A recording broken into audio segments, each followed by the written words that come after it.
November, the focus shifts from cardinal to fixed signs. Leo, Aquarius, Scorpio and Taurus are front and center as Mars enters Leo and Pluto returns to Aquarius. We also get a tense Mars-Pluto opposition, and Mercury goes retrograde in the sign of its detriment. Lots to talk about, so let's dive in.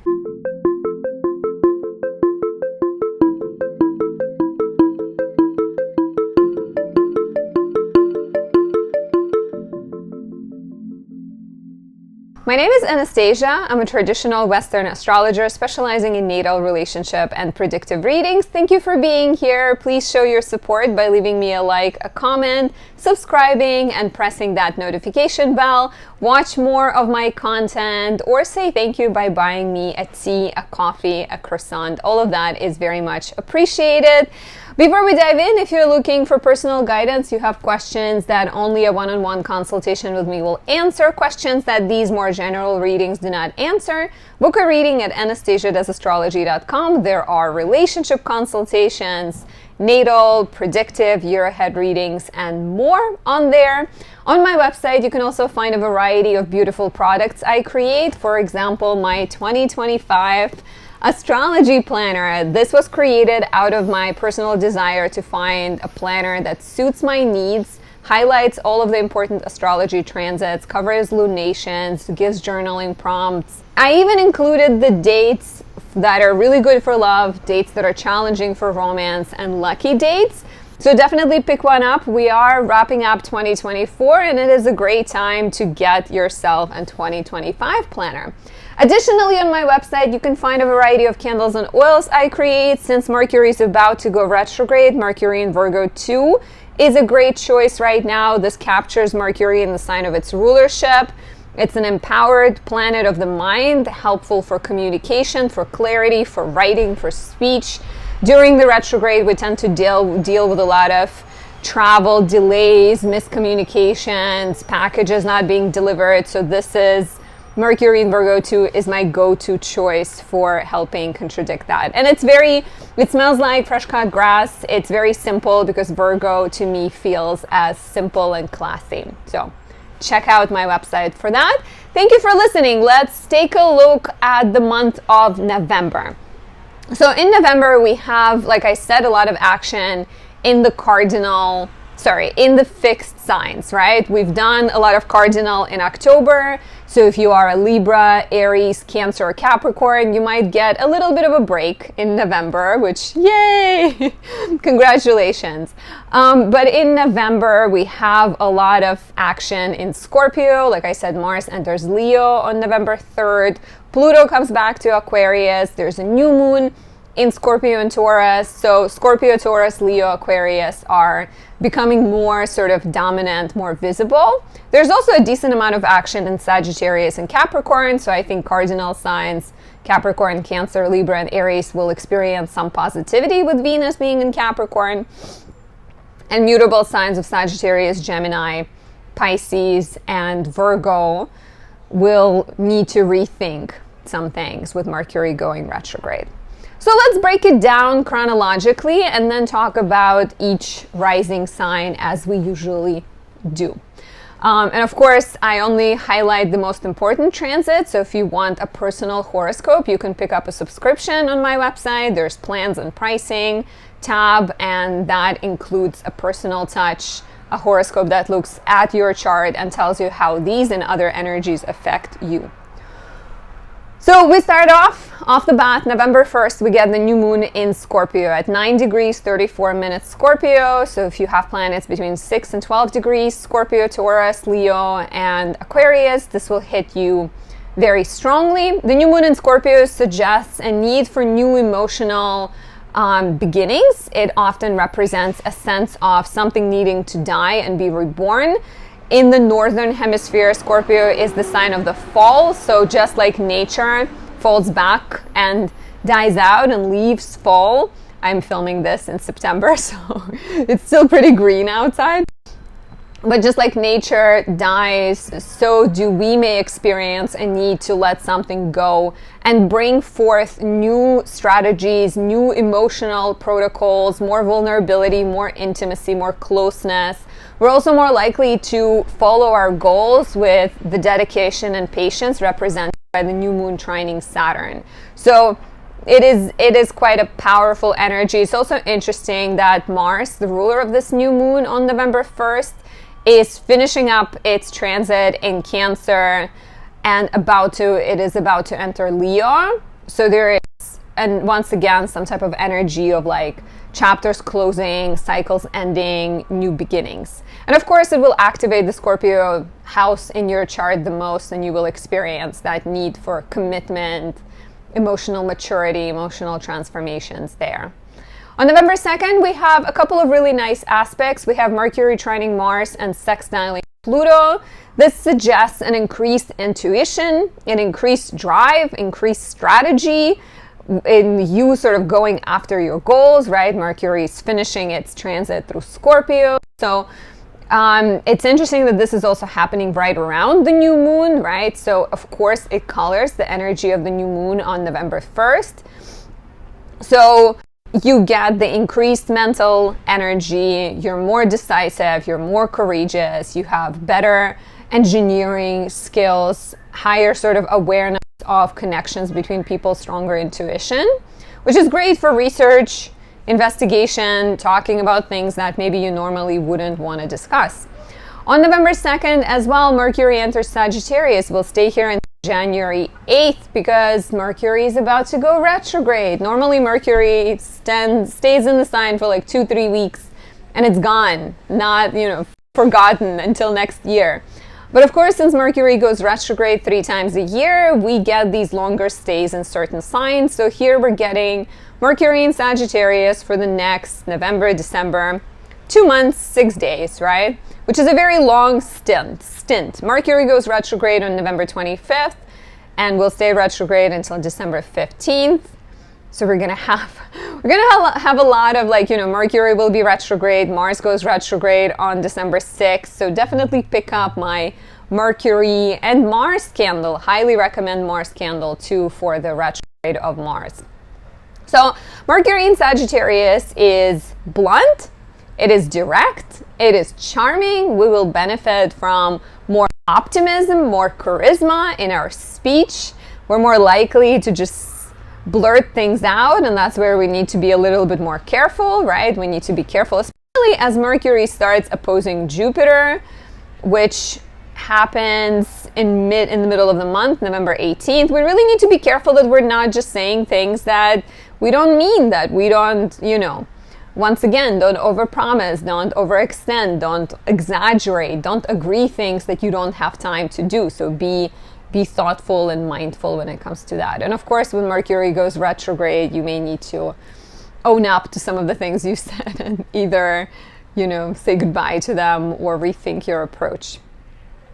November 3rd, Mars opposes Pluto. This is an intense one, and it definitely builds 4 days before, 4 days after. So we can say from October 31st until November 7th, 8th, you feel Mars opposite Pluto. And Mars opposite Pluto brings intensity. It brings a sense of something like budding. There is depth, there is passion, there is anger that is more likely to come out. And it might be inner tension or it might be outer tension. You might deal with people attacking you, people sort of coming at you. Be aware of how you project yourself, how you present yourself, because sometimes the energy that other people are bringing our way is also reflective of what's happening with us internally. So look for November 3rd, look for healthy ways of expressing this energy. It could be a very social couple of days around this time, as Venus also opposes Jupiter. And Venus opposite Jupiter, it's playful. Once again, can suggest things going too far, right? It's the weekend, November 3rd is Sunday, and maybe you are out and about, and maybe you're like, you know, having a good time interacting with a lot of people, but then something happens and it escalates. It's, you know when kids are having the best time, like as a kid or as a parent, they're having the best time, they're laughing, there's just like so much cheer, and like immediately something happens and one of them falls down and then you hear a loud cry. So November 3rd feels a little bit like that to me. And Mars opposite Pluto will bring up issues around authority. It will bring up possibly issues around family because Mars is in Cancer. And what's interesting is Mars will oppose Pluto a couple more times. It will oppose Pluto on January 3rd again, and then that's while retrograde, and then again direct on April 26th. So we will continue exploring these outbursts and these frustrations we have and learn to deal with them in healthy ways. Mars enters Leo on November 3rd. We'll stay here until January 6th. We'll retrograde on December 6th. But between November 3rd, December 6th, we have Mars in proud, confident, solar Leo. We will have grand plans, grand desires. We will express ourselves with charisma. There will be more ease in terms of stepping into the spotlight, grabbing attention, more desire to be recognized for your prowess and your courage and your sexual ability as well. November 4th is beautiful. The Sun trines Saturn. Lovely time to show up as a mentor, leader, give back to your community, ask for help. You may notice more support of elders and people in power. Great time for finishing projects as well as venturing in new directions, starting new projects. November 9th may bring relationship confusion, uncertainty, tiredness, low energy as Venus squares Neptune. A great time to tap into spiritual, creative passions, but not the best time to make decisions in love. Let's say Venus square Neptune might be you, going for someone who is clearly not right for you purely out of loneliness. So try to be more aware of the choices you're making. What's interesting is right after, on November 11th, Venus enters Capricorn, and she'll be here until December 7th. Venus in Capricorn is slow, steady. We will notice that our desires romantically and creatively shift from just wanting fun and adventure and excitement instead to wanting stability and loyalty and commitment. We may feel, we may be a bit slower to open up, because we take things that much more seriously. So it's a committed placement in relationships. You're more likely to show love through very kind of practical gestures, like helping your partner file documents for something, helping them schedule doctor's appointments, etc. And, there is a lot more value will be placed on like achievement, success, recognition, which is actually not that far away from Mars being in Leo. There is a little bit of an alignment there, right? Because Venus in Capricorn appreciates authority and reaching authority and climbing the ladder, and Mars in Leo wants to be in the spotlight. So those two can go together. November 12th, Mercury squares Saturn, and you may have to address some challenging conversations, deal with heavy mental workload, address maybe fights or challenging conversations, challenging mental work. And of course, Saturn wants you to move slowly. It's not the time to try to push through it. It's the time to either move slowly or take a step back, rethink your approach, try again. On November 15th, Saturn stations direct at 12 degrees, 41 minutes Pisces. So, that could suggest that we have been reworking something in the Pisces sector of our chart, and we now have the answers. We now have figured out the better boundaries, strategies. Let's say, as a Libra rising, for me, it's in the house of work, and Pisces tends to be a sign where we don't have strong boundaries. So I've definitely been more aware of the need to have better boundaries, better work-life balance. So hopefully by the time Saturn goes direct in my 6th house, I can take those realizations and turn them into a real sort of solutions, right? What it also means is that if you have planets between 12 degrees and like onwards, Saturn is coming for you. So especially, let's say if you have planets between like 12 and 17 degrees or 12 and 18 degrees, Pisces, Virgo, Gemini, and Sagittarius, Saturn is going to make the final aspect to those planets and then move on to the like 19 to 25. And I'm being a bit like approximate with these because I don't have the exact numbers in front of me. But you know, if you do have planets between like 12 degrees, those mutable signs, and 17, 18 degrees, it means you've already gotten a direct aspect from Saturn, a retrograde aspect from Saturn, and you're about to have one final one, which is quite nice, right? As someone who's been dealing with Saturn opposite Mars, Saturn square Saturn, I would welcome it. And it can also be like, once again, Saturn going direct is a sign that you have processed the lessons in the six, like for me, the six. But you have processed the lessons of Saturn, and you're potentially that much wiser, that much more aware and capable of making healthy choices. On November 15th as well, we get the full moon in Taurus. Just a second. November 15th, the full moon in Taurus at 24 degrees, which represents a completion of the chapter started in May, on May 7th, when we had the new moon in Taurus. It conjoins Uranus, so it can bring new beginnings. It can bring shakeups in your sense of stability and security. So like shakeups involving finances, living situation, relationships, job, that then force you to create positive change. Or it can suggest that you are the one who's shaking those things up in order to create more positive change. Because Uranus and Taurus is not afraid to like mix things up and deal with, you know, like shaking it up. But it ultimately wants to create more stability and more kind of long-term energy. And of course, we'll talk about, you got to pay attention to what happens where Taurus is in your chart to know what exactly is getting activated. On November 16th, the Sun opposes Uranus. So this is still that energy of shaking things up, right? The moon being conjunct Uranus on the 15th means the Sun is opposite Uranus, because the full moon is the moon opposite the Sun. So whatever the moon is conjoining, the Sun is opposing. So this is that moment of breakthrough, illumination, discomfort, and a chance to make improvements to your routines, to your life, create more stability. But you may have to go through uncertainty and frustration and disruptions and surprises on your way there. Of course, the best way to deal with both the full moon and the Sun-Uranus opposition is to initiate change instead of waiting for change to happen to you. If you are proactive, if you are adaptable, you will feel less surprised and more in control.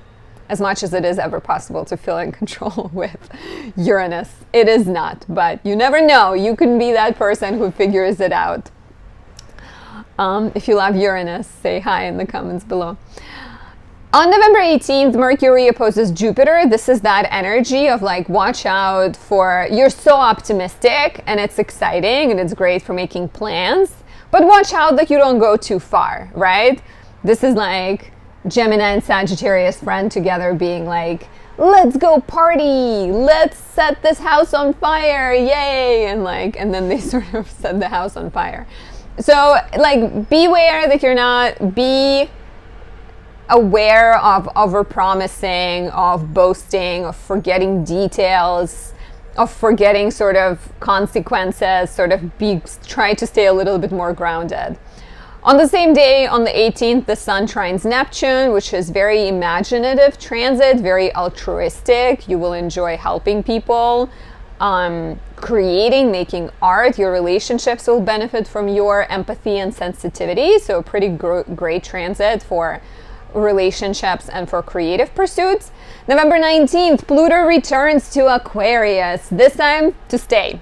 Pluto has dipped its toes in Aquarius. Dipped its toes into Aquarius in 2023 from March into June. This year, from January 20th until September 1st, we had Pluto in Aquarius. And now it comes back on November 19th, and it will stay in Aquarius until 2043. We will all be old when Pluto leaves Aquarius. I mean, well, not all be old, but it's a long time. It's 20 years. And Pluto in Aquarius is that period where we review all the structures that we've gotten used to, right? We're moving away from Capricorn, which is all about upholding the system, to Aquarius, which is breaking away from the system. So the last time Pluto was in Aquarius was the time of the Industrial and French Revolution. The kings have fallen down. The way we did work has changed. And so we're likely to experience more transformations involving AI, involving technology, rights around AI and technology, changes in the governments and changes around people who grab onto power. All of those are highly likely, as well as Pluto always represents fears. So we may also have to deal with certain like fears and frustrations and doubts involving AI and technology, and address it within ourselves as well as in the communal sort of larger surface area. What's the right word? Realm is a good one. November 21st, the sun enters Sagittarius, and until December 21st, we will have that adventurous, expansive, I want to learn, I want to teach, I want to share, I want to meet foreign people, I want to go travel, adventurous, passionate, enthusiastic, fiery energy, right? Very philosophical, very open-minded. Sagittarius season is pretty fun, I think. Of course, the ruler of Sagittarius season this time around is Jupiter in Gemini. Jupiter in Gemini might sort of question things and take on too much, so we will need to try to narrow our focus as much as possible. The sun also sextiles Pluto immediately on November 21st, which is a positive connection. It helps you figure out what is it that you're trying to achieve and go after it by using your intuition, using your courage. You're purposeful, you're assertive, you're more likely to reach your goals, and also might benefit from connections with authority figures and support. November 22nd, Venus sextiles Saturn. Like that, it's a sign of you're either working all the kinks in your creative project, you're focused on mastery, you're a better manager, so you're better at conveying your thoughts and your desires to your employees. And it's also a lovely transit to talk about the future of the relationship, to reach commitment, to work on commitment, to work on strengthening things, and it feels serious, yet it doesn't feel too heavy as Saturn sometimes might. On November 25th, Mercury goes retrograde in Sagittarius, will be retrograde until December 15th, covering degrees from moving from 22 degrees 40 minutes Sagittarius to 6 degrees 23 minutes Sagittarius. So if you have planets between 6 and 23 degrees Sag, Gemini, Virgo, and Pisces, expect this retrograde to affect you a little bit more than if you don't. The fact that Mercury is in its detriment in Sagittarius, highly recommend Mercury in Virgo 2 candle. You've heard me say it, I'll probably say it again, but this is the remedy for being more analytical, more grounded, not saying things you don't mean. So to me, this retrograde, obviously, it's going to bring the usual delays, crossed wires, misunderstandings involving communication, packages, emails, commerce, commuting. Sam Reynolds, one of my teachers, always says that Mercury rules 3 comms: communication, commerce, and commuting, and I am very much agreeing with him. So the usual, as well as the need, I think, to look at your speech and what you say and how you say it, and like where you're maybe promising too much, taking on too much, where can you narrow it down, where can you ground yourself a little bit better, and of course it will bring changes to the Sagittarius sector of your chart.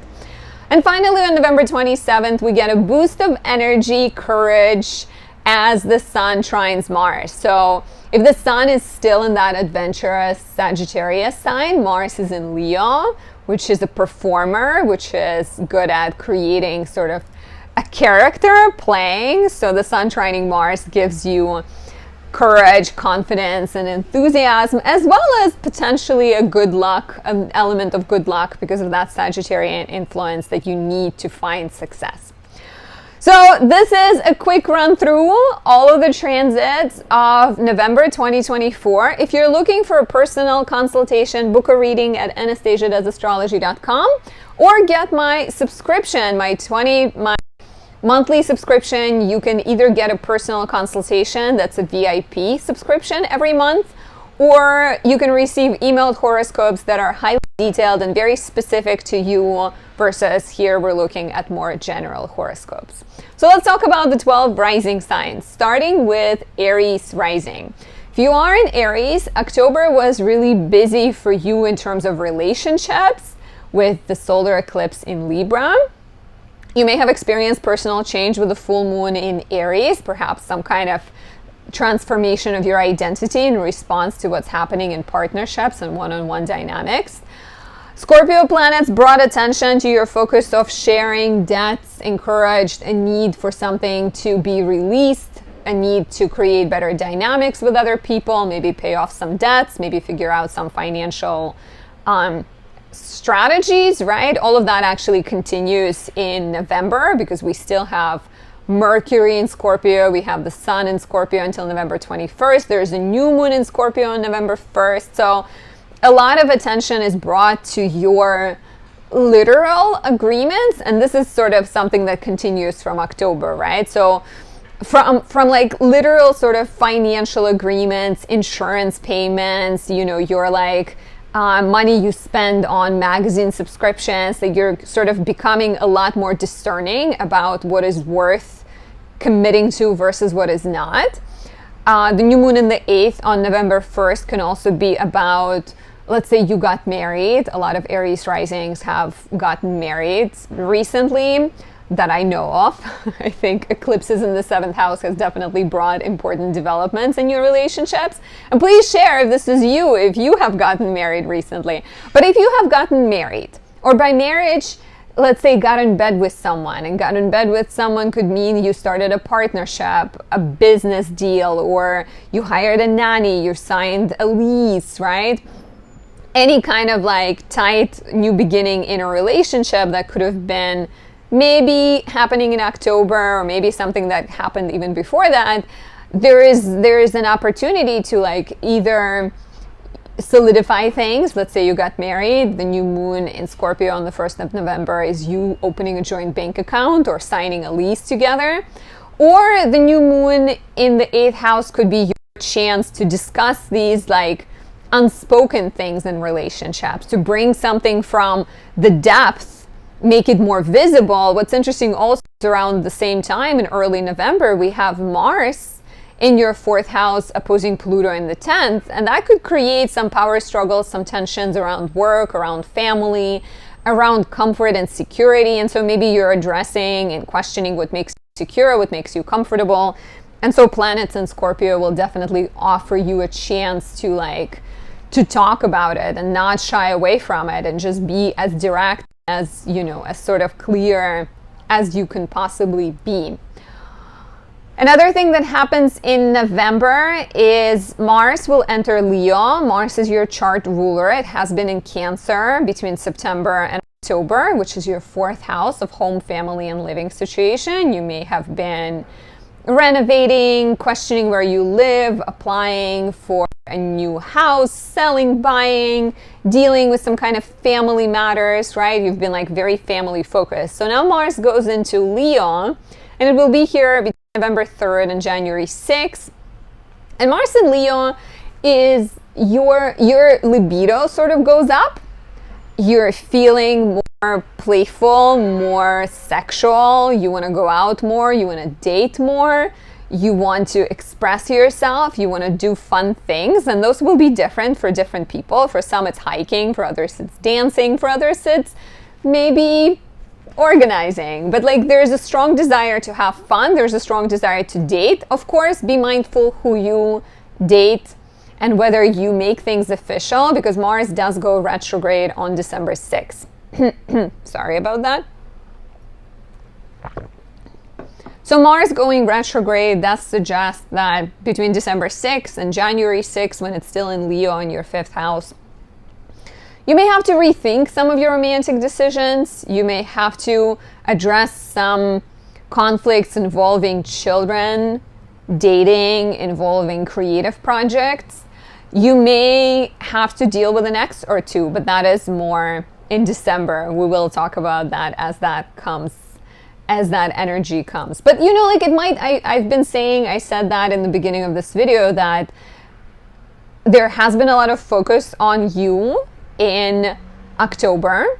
We've had Pluto in Capricorn, planets in Libra, we've had Mars in Cancer, and so you may have felt a little bit aggravated. Like a lot of has been happening, and some of it could have been great, right? Like I definitely know an Aries rising who got married in October, and so that is a great thing. But at the same time, like managing family, managing work, trying to like get everything together could have been difficult. And so I think November brings a bit of a release. That Mars being in Leo, yes, like early, the first few days of the month with Mars opposite Pluto, you may deal with power struggles. Like I said, you may become more aware of needing to have a better work-life balance. But later on, like Mars enters Leo on November 3rd, and you kind of start to prioritize fun and pleasure and joy. And I think things like improve a little, they mellow out. So we talked about the focus on Scorpio, right? A lot of focus on money and values, especially like new resources, new payments, or like letting go of payments that drain your bank account. And we can also think of like bank account as your emotional bank, right? So in November, you're very aware of where your money goes and where your energy goes. And either you're cleaning your closet or you are bringing in new agreements, new relationships, new connections.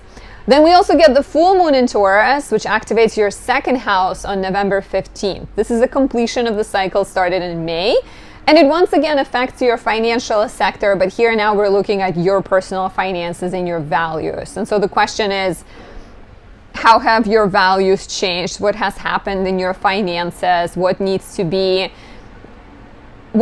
made more sort of conscious and brought to your attention? Maybe you have to pay off a debt. Maybe you have to change your job. Maybe you have to make an investment of some sort. So I think the full moon brings opportunities to do that.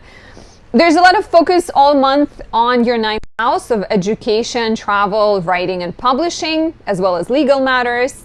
So that suggests that you might be going away, you're maybe taking classes, maybe there's some exams you need to take. You're kind of growing, right? Like your vision of yourself is expanding, and even if it means picking up a philosophy book.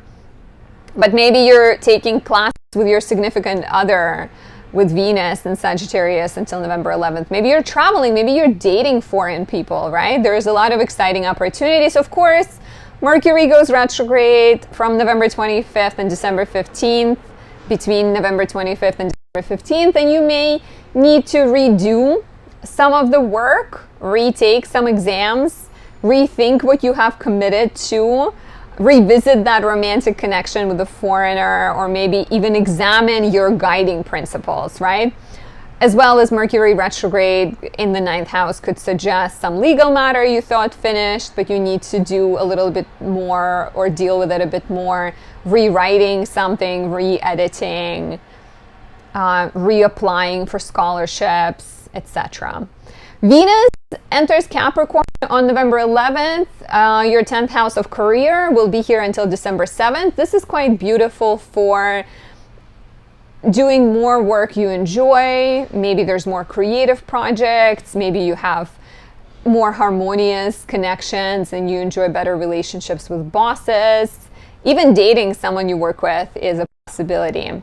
Saturn stations direct on November 15th in Pisces, your 12th house, which should bring more clarity and forward momentum when it comes to your mental health, imagination, spirituality. You maybe have been pondering the changes you need to make, like starting to see a therapist or kicking a bad habit to the curb. And so Saturn going direct will give you the resolve and the ability to actually do it, as well as sometimes it could be about getting away, so moving, right, relocating, or venturing into a more healing career, more healing profession.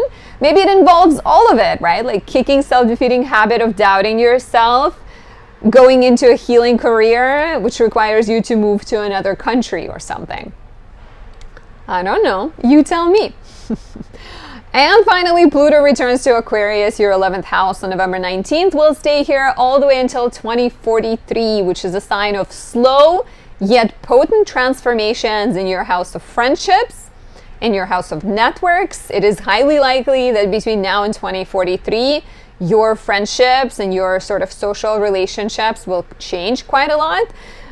It also, to me, indicates an opportunity to step into a role of more of a leader, a guide, someone who influences lives of large groups of people, starting a nonprofit, volunteering, doing some kind of charity work, and exploring new dreams that potentially involve AI and technology and things like that. If you're looking for more guidance, book a reading at anastasiadoesastrology.com, pick up a horoscope subscription, and definitely get my Mercury in Virgo candle as Mercury stations to go retrograde in late November, December. You're going to need this. If you are the beautiful Taurus rising, October brought a lot of attention to your work as well as to your physical and mental health, with the solar eclipse in Libra, your 6th house, and the full moon in Aries, your 12th house. Mars in Cancer could have sped up your everyday life, brought up more action, more connections, but also maybe a little bit more drama with siblings and neighbors. Venus, Mercury, and the Sun in Scorpio highlighted your 7th house of relationships and partnerships, and then Venus shifted into Sagittarius, bringing more attention to how you share, how you compromise, how you spend money in relationship, and maybe encouraged you to address some disagreements and talk about things that feel a little bit uncomfortable. So in November, the big shift occurs as Mars enters Leo, your 4th house. Mars, the planet of action, will inspire you to remodel, take on DIY projects, connect with family between November 3rd and January 6th. It will go retrograde between December 6th and February 23rd. So maybe maybe be sort of mindful of making really kind of reckless choices when it comes to living situation. Don't paint your walls, I don't know, cyan or bright yellow or something, unless you've been thinking about it for a really long time. Early in the month before Mars enters Leo, and a little bit after, between like November 1st, even October 31st and November 7th, Mars will be opposing Pluto. So you may face some kind of battles, some kind of power struggles. Once again, maybe it's connected to siblings, neighbors. Maybe it's connected to your schedule, to some type of sense that things don't feel quite balanced and fair in your life. We will have a couple more Mars-Pluto oppositions in January and in April. So pay attention to what happens in early November, because it might give you clues on what's to come. Mars also rules your partner, and the fact that Mars is entering Leo, your 4th house, might suggest that the changes that are happening in the home and in the family are connected to the partner, their life, or their family. So in general, expect a lot more action in the home and maybe even more time spent at home and with family. It's a great time. It's honestly a really good time to be active with the family members, and watch out for fighting with them, because sometimes the energy could go the wrong way and you're actually battling it out with them and trying to be figure out who's on top. Your house of relationships and partnerships is lit up until November 21st with Mercury and the Sun in Scorpio. There's also a new moon here on November 1st, which is all about new beginnings, new romance, new, a big change in a relationship, like an engagement, a marriage, a pregnancy. It can also be a business partnership or a contract, some kind of new agreement, some kind of one-on-one relationship, right? You're like a professional association with someone, some kind of like alliance with someone, a contract, like I said, right? Or a business opportunity. The new moon does trine Saturn in your 11th house, which also suggests that you're either maybe you and your spouse or your significant other are taking action and starting a partnership that will help you reach your mutual goals. Or it could also be a sign that you are joining forces with someone you're friends with, or you're joining forces with someone so you can help your community. It's like an interesting dynamic of new beginnings and partnerships that put you more like front and center, make you more visible, make you more of an authority figure in your community amongst your friends, and also let you follow your new dreams. As you are so focused on relationships, in the middle of the month, on November 15th, we get the full moon in Taurus, your first house, which completes the personal chapter started in May with a new moon in Taurus. And I think shines light on you and how you can best serve your community, if we are talking about community, right? It also conjoins Uranus, so it might suggest that there is some type of a strong need for liberation and change. And let's say if you have been in a dynamic, in a relationship situation that doesn't serve you or feels too like, difficult and challenging, maybe it's the time to let it go. Maybe it's the full moon in Taurus, might be about setting boundaries. You don't have to let it go necessarily if you're like happy and you're in love, but maybe an opportunity to like assert yourself and speak up for what you believe in. There's a lot of attention on your 8th house. Sorry about the noise. Your 8th house of debts, loans, taxes, and shared finances. All month we get Mercury, Venus, and the Sun in Sagittarius at some point or another throughout the month. Between November 11th and November 21st, there isn't much going on in your 8th house, but on and off, there's definitely a lot of action in the 8th house, which suggests that you are negotiating, you're paying off debts, you're maybe letting go of some kind of debt, you're maybe dealing with your insurance, your cable bill. There might be opportunities to like examine all of these payments and where is money going, maybe cut some of the things down.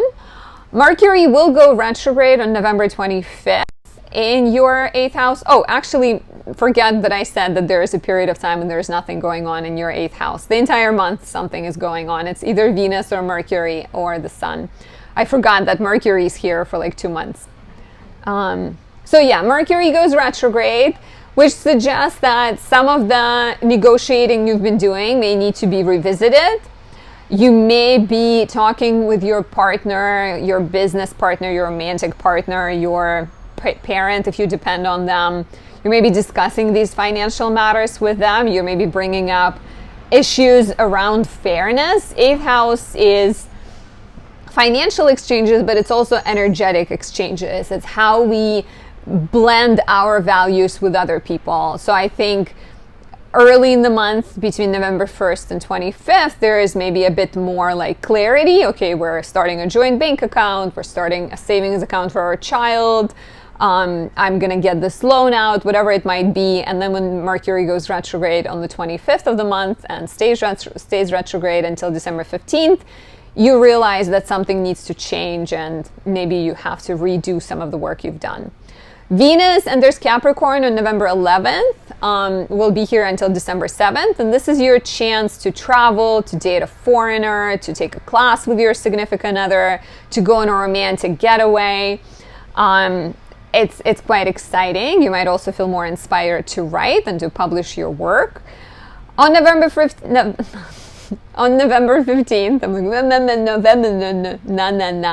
November 15th, Saturn stations direct in Pisces, your 11th house, which could bring, once again, more attention to networks, friendships, hopes, and dreams, how you belong with your community, how you influence the lives of others, and more forward momentum. Saturn has been retrograde for the last few months, and you may have been dealing with some kind of confusion in friendships, maybe have been revisiting your boundaries, asking what you want to achieve in the long term. And so Saturn going direct will bring more understanding of it and opportunity to implement everything you have learned.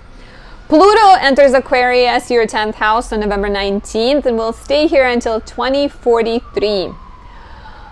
This is a big one. We've had Pluto dip into Aquarius from March into June 2023. Then from January 20th until September 1st, it was in Aquarius. And this is the time it enters to stay for a really long time. And it will slowly work on changing how you present yourself in the public light. Aquarius is your 10th house of career, status, and reputation. New York sounds are being a little bit too intense today. So it will encourage more empowerment. It will suggest that maybe you'll have to deal with some shadows at work, deal with people who are power hungry, who maybe do not have the best interest of the community at heart. And so Pluto entering Aquarius very slowly, right? It's all the way until 2043 will offer you a chance to step into your power and take ownership of your skills and maybe experience some death and rebirth in your career and in your professional relationships. If you're looking for more, book a reading at AnastasiaDoesAstrology.com, pick up a horoscope subscription, or pick up my 2025 astrology planner. It can help you maximize the year to come and take advantage of the positive transits, avoid the more challenging one. All of that is at AnastasiaDoesAstrology.com. For the beautiful Gemini rising, in October, there was a lot of action involving your child. You maybe have played, maybe you've connected with your inner child, maybe you've created and rethought what constitutes pleasure, and even like maybe changes in your romantic relationships with the solar eclipse in Libra. The full moon in Aries brought attention to your friendships, while Scorpio planets encouraged you to declutter, get more organized, schedule doctor appointments, and address some kind of professional matters.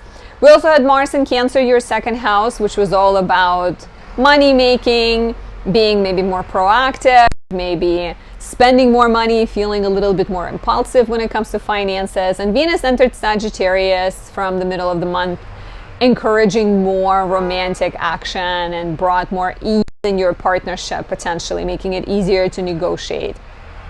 So in November, we start off with a lot of action in Scorpio, right? So the action in your house of work, health, and service continues. You're still busy, you're proactive, you're making doctor's appointments, you're handling a lot at work, at home, whatever it might be, even with your pets, right? 6th house represents small animals, pets might be in the mix. This action continues until November 21st, and we actually get the new moon here on November 1st in a trine to Saturn in the 10th. So this is interesting. New moon represents new beginnings, right? So, and here it's the house of work, health, service, and commitment. It's like the house that classically has been all about blood, sweat, and tears, right? So maybe you are committing to a professional project. You're taking a class that will require a lot of you, but will help you become a figure of authority, especially with that trine to Saturn in the 10th house. Maybe you're prioritizing your well-being. Maybe your professional changes are more about being healthy, being happy. So the new moon in the 6th might also encourage better protocols around diet, around exercise, around health, better boundaries with colleagues potentially, and some kind of positive changes, right? Around the same time, we have Mars in Cancer opposed Pluto, so between your 2nd and 8th houses. And you may feel a little bit frustrated and irritated by the influence other people have on you.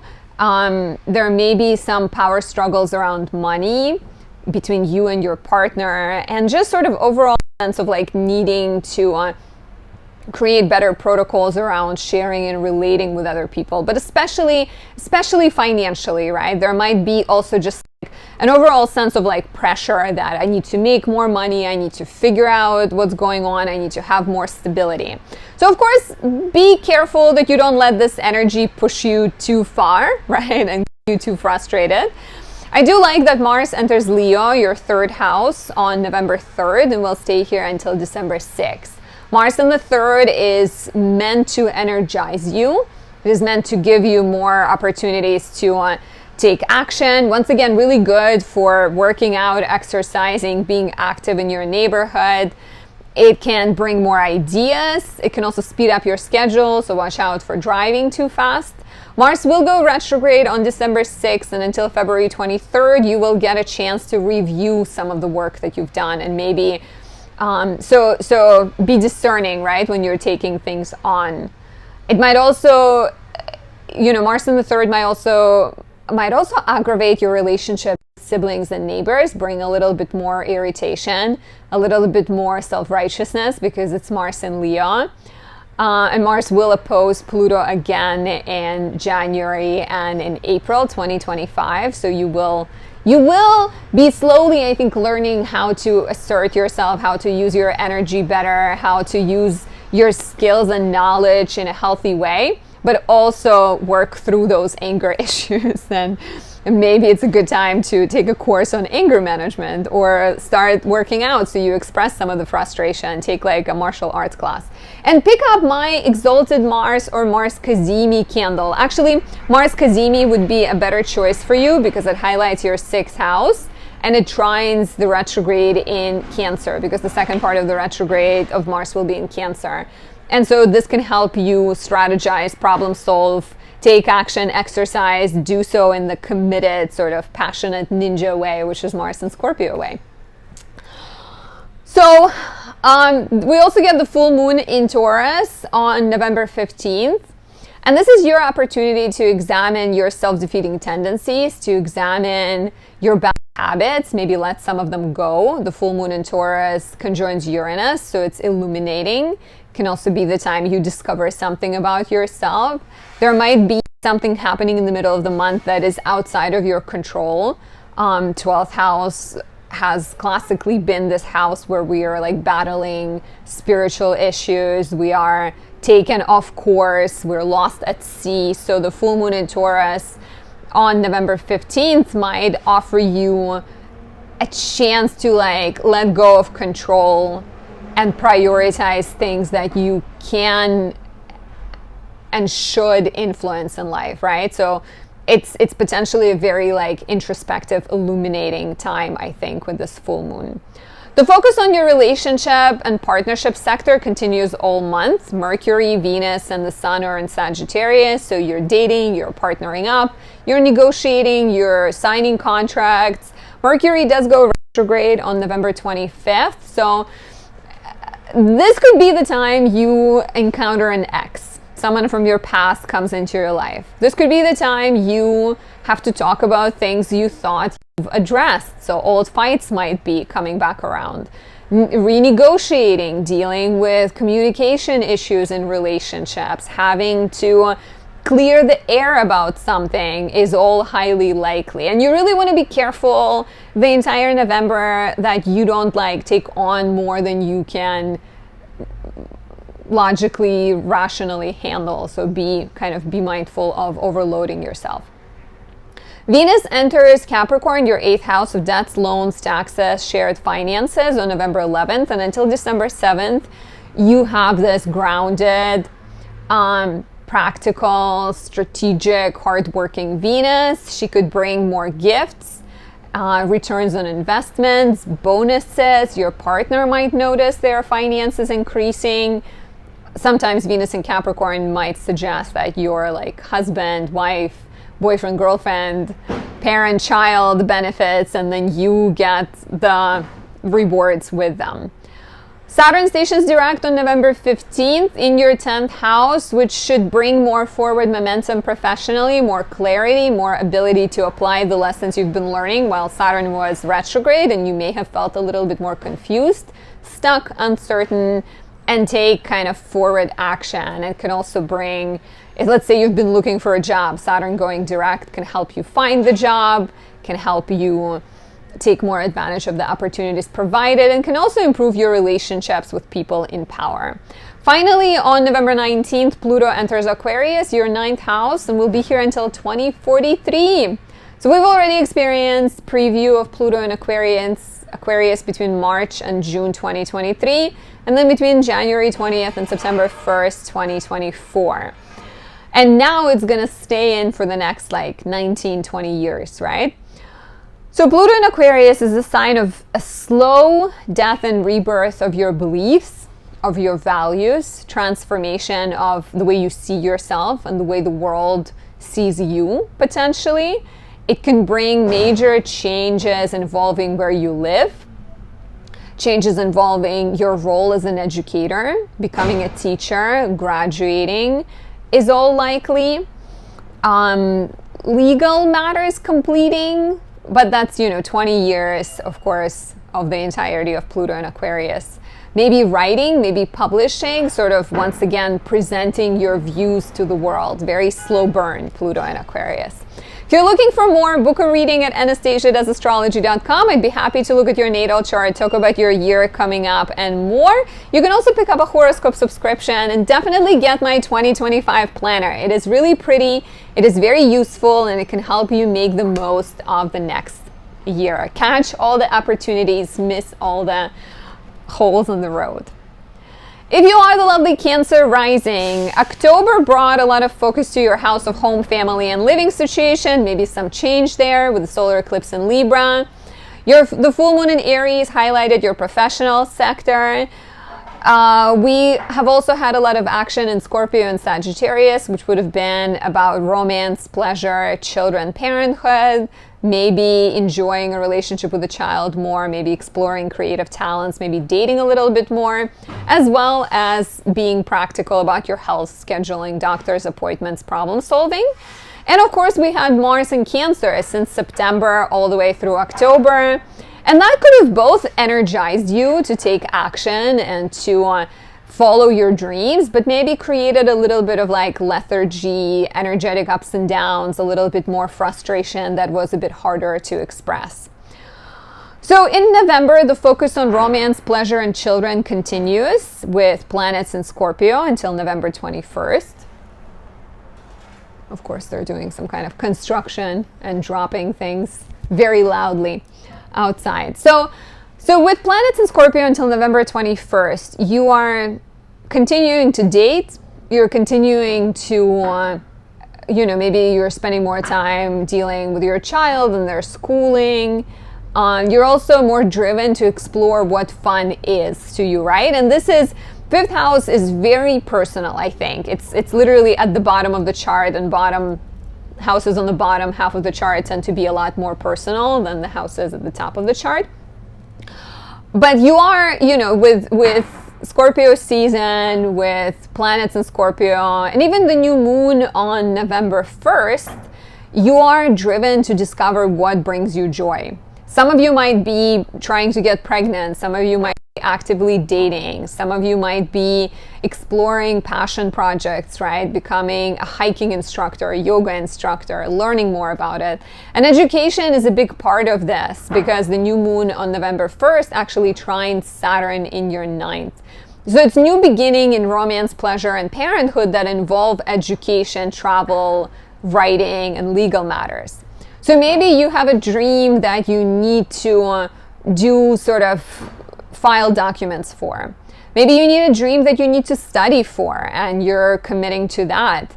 Maybe you want to date someone foreign and you're looking into relocating. Maybe you've been dreaming about going to Paris and you're trying to figure out how to make that happen. So it's a lovely time, I think, to connect with that inner passion represented by Scorpio and go for it. We do have a bit of a tense energy early in the month as Mars in Cancer, your first house of self and identity, opposes Pluto in the 7th. Give it 4 days on each side. The exact aspect is November 3rd.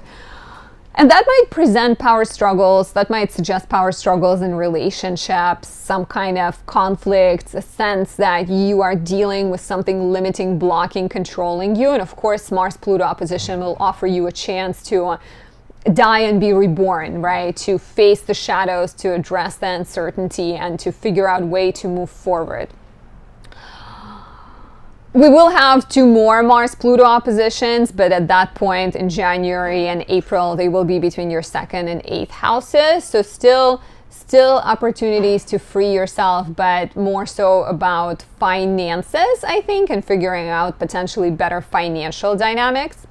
So that begins, we're getting introduced to that as Mars enters Leo, your second house, on November 3rd. We'll stay here until January 6th.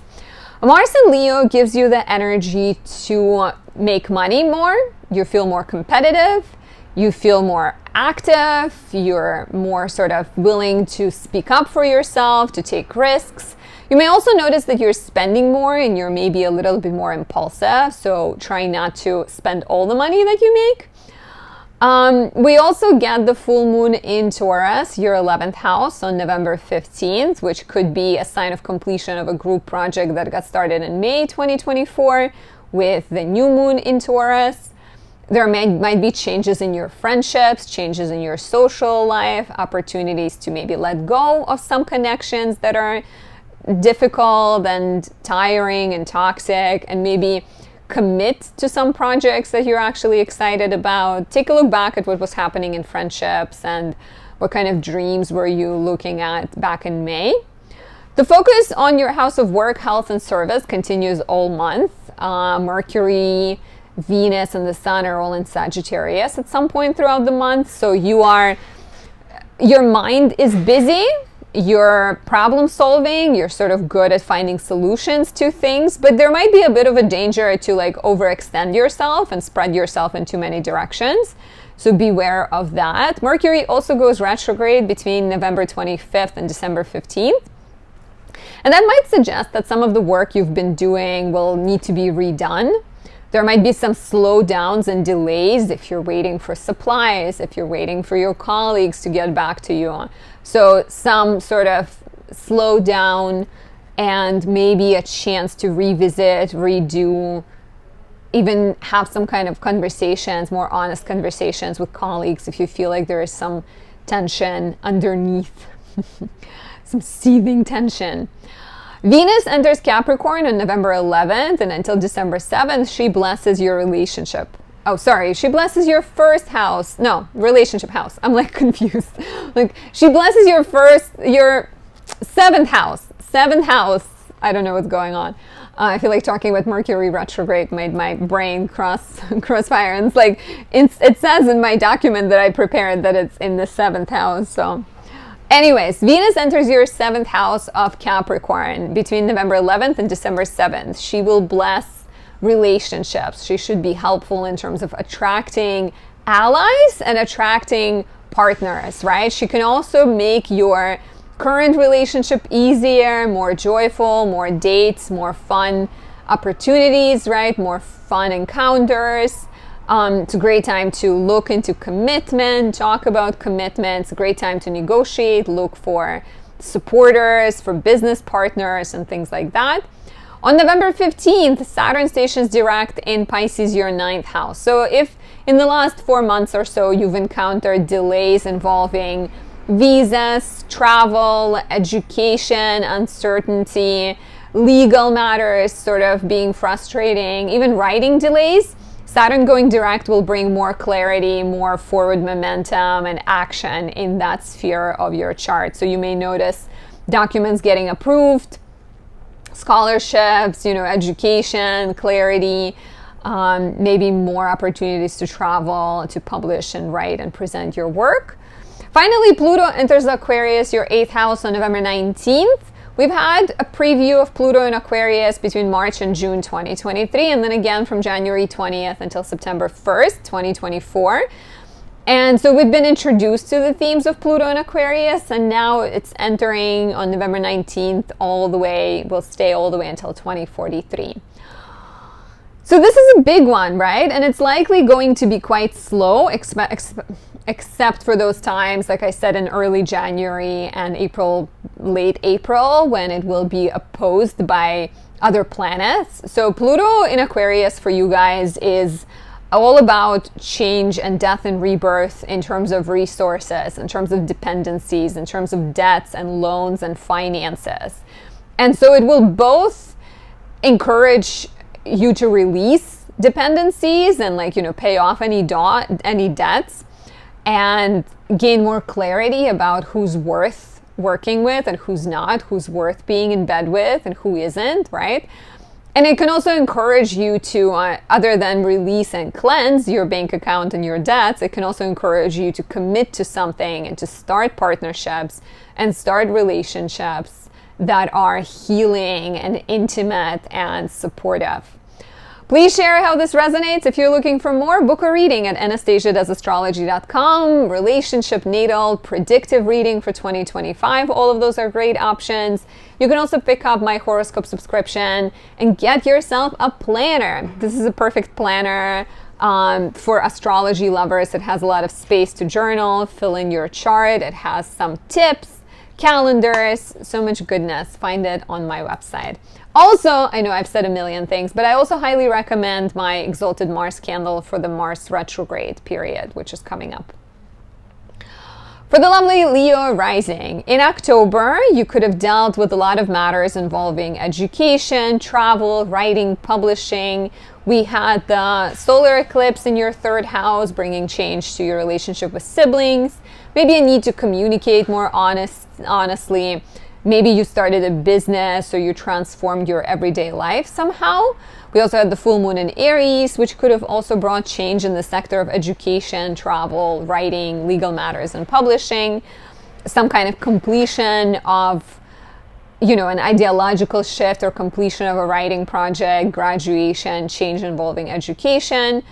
There was also a lot of action in your home family living situation. And your 5th house of romance, pleasure, and creativity. As well as Mars in Cancer maybe made you a little bit more introspective and encouraged you to prioritize well-being, rest, healing, and imaginative work. In November, Mars enters Leo, your 1st house, on November 3rd. We'll be here until January 6th, and we'll go retrograde on December 6th until February 23rd. It will be retrograde.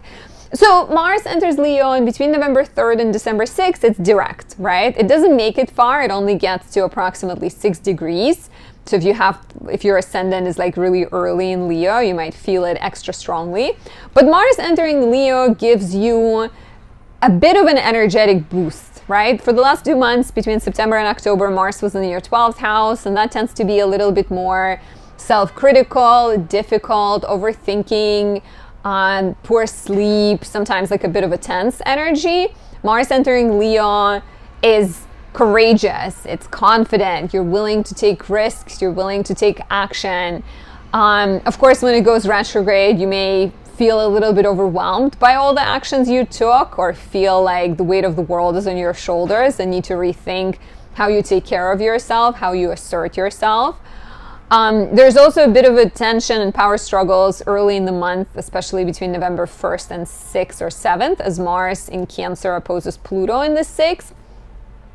It will start to lighten up after November 3rd, but the first 3 days of the month, there might be some power struggle, some tensions that remind you that, they might sort of make you more aware of all the bad habits you have, or all the ways in which you compromise to your own detriment. So power struggles with colleagues, power struggles around work, even health issues being aggravated might come up. So I think when Mars enters Leo on November 3rd, this is not only your chance to get active and energetic, but it's also your opportunity to take action and bring positive change into your life, start eating better, start exercising, start prioritizing your physical and mental well-being. The action in your house of home, family, and living situation continues with planets in Scorpio until November 21st. We get the new moon here on November 1st and a trine to Saturn in the 8th. So something is changing in your living situation. You're maybe moving in with your significant other. You're maybe moving out of your parents' home. You may be starting to look for a house to buy, or you're selling your home. Some kind of transformations, as well as changes in the family dynamics, are possible here. The new moon on the 1st trines Saturn in the 8th, so there is a supportive energy between your desire for comfort, security, and the resources that are available to you. So it can feel like this could be a supportive relationship with a family member. Oh, that's funny. Now I can hear the pigeon outside. And of course, the sirens are still there, but now a little bit lower. So like a support from a family member, maybe you're getting a loan, maybe you're getting a support from your partner that helps you improve your living situation. Some kind of like a chance to merge resources with other people and perhaps improve your home family living situation. On November 15th, we get the full moon in Taurus, your 10th house of career, status, and reputation. So I wonder if changing your home and living situation maybe affects your career on some level, where now your trip to work is shorter, right? Or maybe the full moon in Taurus is unrelated to the changes in the home and it just represents a professional chapter that got started in May 2024 with the new moon completing, right? Take a look back at May 2024. The full moon in Taurus might represent letting go of a job that doesn't fulfill your soul. It could represent recognition, promotion.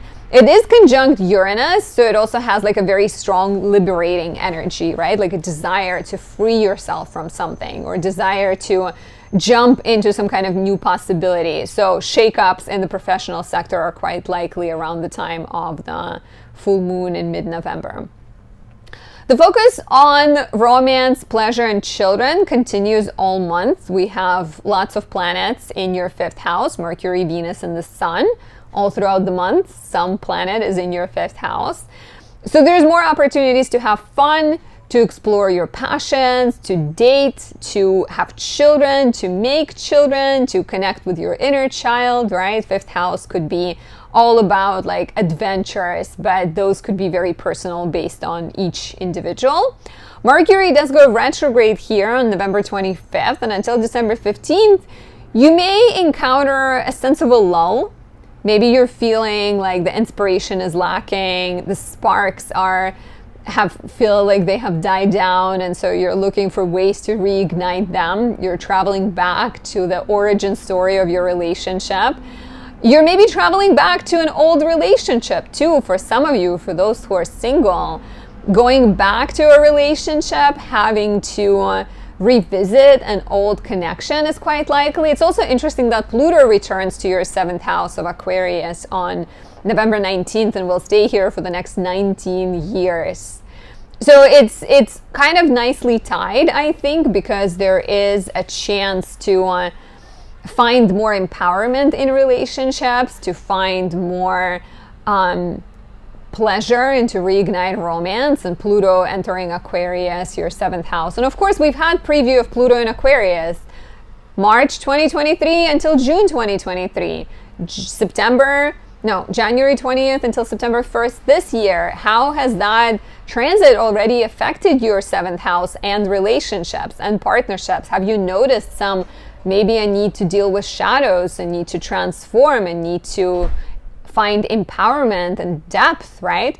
So the retrograde and Pluto returning back to Aquarius feels like lots and lots of focus on relationships and potent opportunities, especially with Pluto in the 7th, which is a 20-year-long transit, very slow burn, but like potent opportunities to both understand yourself, which is the most important thing, and understand the people you attract, right? Pluto entering Aquarius 7th house on November 19th for the next 19, 20 years could also affect your partner. It could bring up some type of like challenges, issues that they haven't processed. And so your relationships will transform as they or you both deal with it. And if you're single, this could be about a new connection coming into your life, a new relationship. It can also be about a contractual agreement, a business partnership. The possibilities are quite broad here. Venus enters Capricorn, your 6th house, and between November 11th and December 7th, she will help smooth out your professional relationships. She will encourage you to take better care of your health. You may also notice that you're a lot more practical in the way you express love, like you bring your partner soup for lunch and you help them file documents for something, you help them make a doctor's appointment. So you're very loyal and you actually seek loyalty and stability in relationship. And this could also be great for dating a colleague, going out with colleagues, having more supportive relationships with people you work with. On November 15th, Saturn stations direct in Pisces, your 8th house. And so if you've been somehow considering, making investments, paying off debts, revisiting sort of agreements, renegotiating some things, Saturn going direct will give you a chance to implement all of the things that you've been thinking about. It can also bring more clarity, more action, and forward momentum in the house of debts, loans, paying off debts, consulting financial advisors, having better strategy around money, agreements, resources. And once again, sort of some kind of positive dynamics in the partner's finances or in your partner's agreements, right? Like if you're looking for a home together, Saturn going direct might get you approved for a loan or help you find the home and things like that. If you're looking for more, book a reading at anastasiadoesastrology.com, or actually even better, pick up a horoscope subscription so you and I can chat every month. That's a VIP option, or I can email you personalized horoscopes at the start of every month. You can also find my 2025 planner and my beautiful candles on my website too. The planner is perfect for the year coming up, and Mercury in Virgo too is a great find for the upcoming Mercury retrograde. For the lovely Virgo rising, October brought a lot of attention to your financial sector with both the solar eclipse in Libra in your 2nd house, as well as the full moon in Aries, your 8th house. You may have made changes around debts, paid off loans, paid off student loans, right? Or joined resources with some other people. You may have also experienced a change in terms of what your priorities are and what you value. Venus, Mercury, and the Sun in Scorpio highlighted your communication, your business, maybe encourage you to take some classes, to update your skills, take exams, and explore new ideas. While Venus entering Sagittarius from mid-October also brought your attention to your home, family, and living situation. You may have dated someone from your hometown or experienced more nostalgia, more desire to connect with family members and improve your living situation.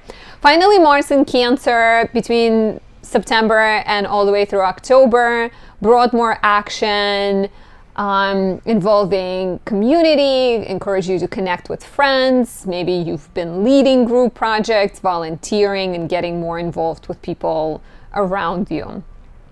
So in November, there's still a lot of action in your 3rd house, and we have the Sun here all the way until November 21st, and we have the Moon, the new Moon here on November 1st, and the new Moon trines Saturn in your 7th.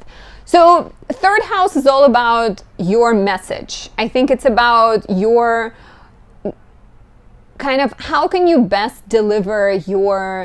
how can you best show your value to the world, right? So a lot of action in the 3rd house could bring new communication projects. Maybe you're writing, maybe you're studying, maybe you're teaching, you're maybe more involved with your community, doing business, interacting with siblings and neighbors. And so the new moon here in a trine to Saturn in the 7th makes me feel that you are either, like, it feels like you're maybe taking your skills to the next level and starting a business, or starting to teach, or starting to guide other people somehow, right? Like there might be a new partnership forming in your life, a new relationship. Maybe you're starting something with a sibling, you're starting something with your neighbor or a friend who feels like a sibling. A lot of opportunities to kind of like speak up to and express what is on your mind. The 3rd house new moon can also be about the change in your schedule, the change in your everyday life where your route to work is transforming. Maybe you're going from working in person to working from home.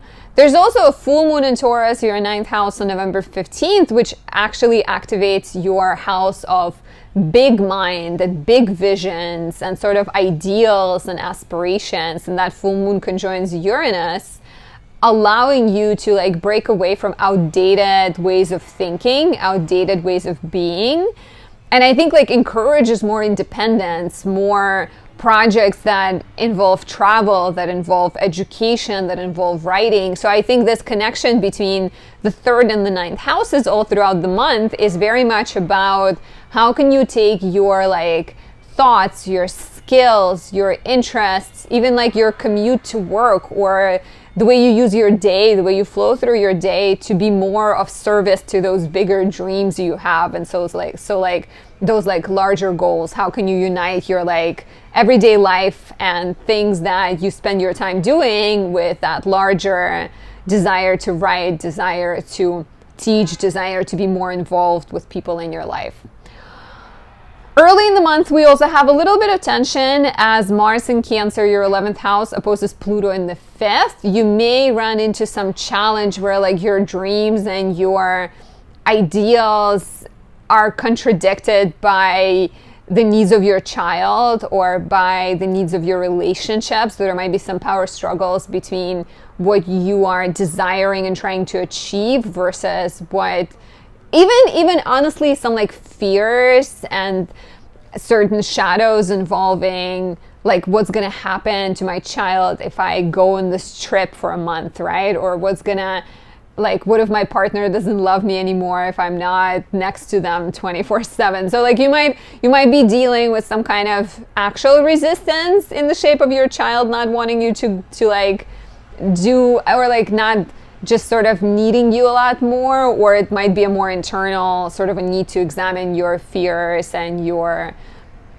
self-doubt. Right after that, on November 3rd, Mars enters Leo. Will stay here until January 6th, and until December 6th, Mars is direct in Leo. And you might notice that you're more driven to work in solitude, that you're more imaginative, that you're sort of more creative, but once again, possibly when you're on your own. You might be driven to get away, to escape, to either relocate or just go on some kind of spiritual retreat, and maybe heal, either heal yourself or become a healer. Mars stations retrograde on December 6th. We'll talk more about that in December, but just be aware that some of that work that you're doing, some of these like imaginative healing projects you're working on may need to be redone. There might also be a chance to examine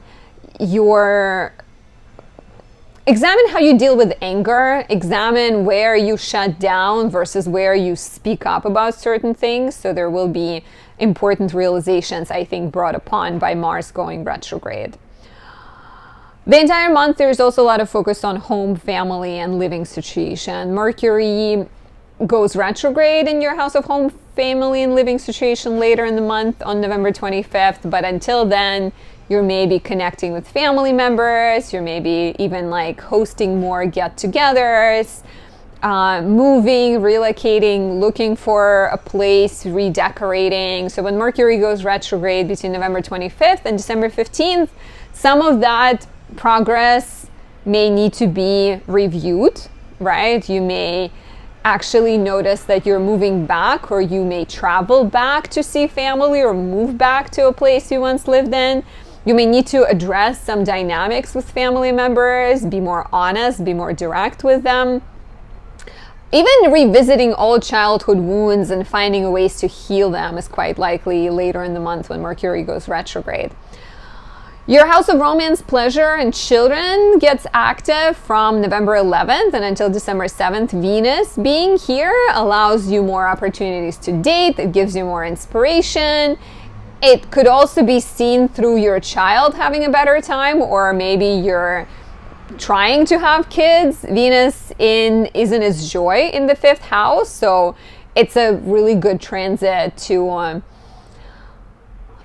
like go on dates and explore your creative pursuits and go dancing and just connect with that inner light, inner passions you have.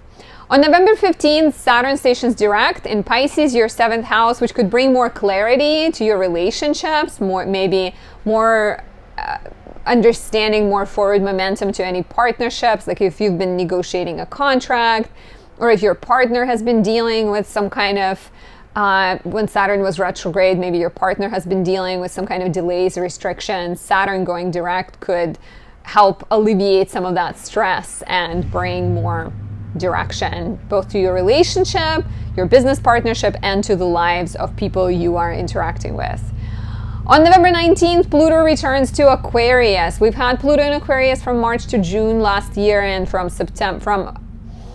January 20th until September 1st this year. And that will have given you a preview. And now Pluto returns on the 19th of the month and will stay until 2043. And this is a slow and powerful transformation that you will experience in your house of work over the next 20 years, in your house of health and service to other people. It might suggest that the way you do work is transforming, where you no longer want to work for other people, you want to do something for yourself. You may slowly and surely become more invested in healing and being a healer. Your relationships with colleagues may transform, and you may sort of face some kind of strong desire to serve other people and help other people. And like, it's also a desire to improve your own health, right? To take better care of yourself. Please let me know how this resonates. If you're looking for more, book a reading at anastasiadoesastrology.com or pick up a horoscope subscription. You can also find my 2025 planner and my Mercury in Virgo 2 candle. This is the candle for you because you are Virgo risings, and it is also perfect for Mercury going retrograde at the end of November. For my beautiful Libra risings, in October you've dealt with a lot of changes around identity with the solar eclipse in Libra. Maybe you've cleansed your body, you've taken care of your health, you maybe reinvented who you were, dealt with some spiritual matters, right? Found a new passion. There was also changes in relationships with the full moon in Aries, and financial matters were brought to your attention with planets in Scorpio, finances as well as values. Sometimes Scorpio transits for you guys could also bring up a desire to heal or desire to find more passion in life. And so values are very much in play. Mars has been in Cancer since September and all the way through October, which was all about work, physical action, hustling more, sort of taking steps to maybe achieve your goals. But of course, Mars in Cancer is in its fall, so the energy levels may have been a little bit inconsistent. And then Venus in Sagittarius, your third house from October 17th, could have brought better experiences with siblings and neighbors, more ideas, more creativity, more inspiration. In November, the focus on money and values continues as we have Mercury and the Sun in Scorpio until November 21st. And we also get the new moon in Scorpio in your in your second house on November 1st, and it trines Saturn in the 6th. So in terms of values, this feels like maybe you're starting to prioritize different work dynamics. You're maybe prioritizing better health protocols with that trine to Saturn. You're maybe prioritizing better relationships with colleagues. Of course, second house also deals with money.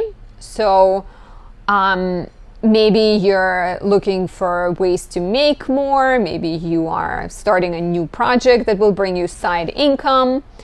Maybe you are investing into your health or starting to make money through teaching fitness, teaching diet, teaching like exercise routines and things like that. We also get the full moon in Taurus, your 8th house on November 15th, which is also about money, but this time around it's about the partner's money or shared resources. So I think as your values and resources are changing, so are likely the dynamics in relationships are to change. So it might be that in response to your personal income increase, you're able to pay off a debt or help your partner pay off their debt. The full moon in Taurus on November 15th can also bring a chance to let go of a dependency. It conjoins Uranus, so it has a very illuminating energy, so some kind of financial shift. A partner might experience a breakthrough and a change to their finances that affects both of you. 8th house full moon can also be quite healing. It could also, some kind of unique partnership may come into your life, offering you a chance to start something new, commit to a new relationship, right? A new sort of agreement of some kind. Early in the month, we have a bit of tension between your professional desires and your maybe home and family, so tensions between what you're trying to accomplish and what your family expects of you, or something happening in the home that is taking you away from work. So like a need for a better work-life balance might be represented, as Mars in Cancer opposes Pluto on November 3rd. Mars enters Leo shortly after, and will be here between November 3rd and January 6th. And so this opposition, this Mars in Cancer opposite Pluto in Capricorn is quite interesting, because we're going to have 2 more Mars-Pluto opposition in early January and in late April 2025. And so pay attention to what happens in early November in terms of what feels off balance in your life, what feels sort of unhealthy, where do you need better boundaries, where do you need to change your approach to things. Mars entering Leo, it is direct between November 3rd and December 6th, and it gives you more energy to shine on social media. Once again, I'm in Nepal in October, so November might be, for me at least, sort of, maybe I'll film some yoga videos after I have learned yoga, right, or practiced yoga. So for you, if you're a social media creator, it could also be about venturing on social media, or being more proactive in terms of seeing friends, getting more involved with groups of people, leading projects, maybe dealing with a little bit of tension and conflicts with friends. That is, of course, always a symptom of Mars. Maybe you're fighting for the rights of the group too. Not fighting with them, fighting for them. And so those oppositions we're going to have in January and April next year will potentially bring up maybe the tensions between friends, or some stresses between personal goals and social goals to a head, but we'll talk about that more when we get there.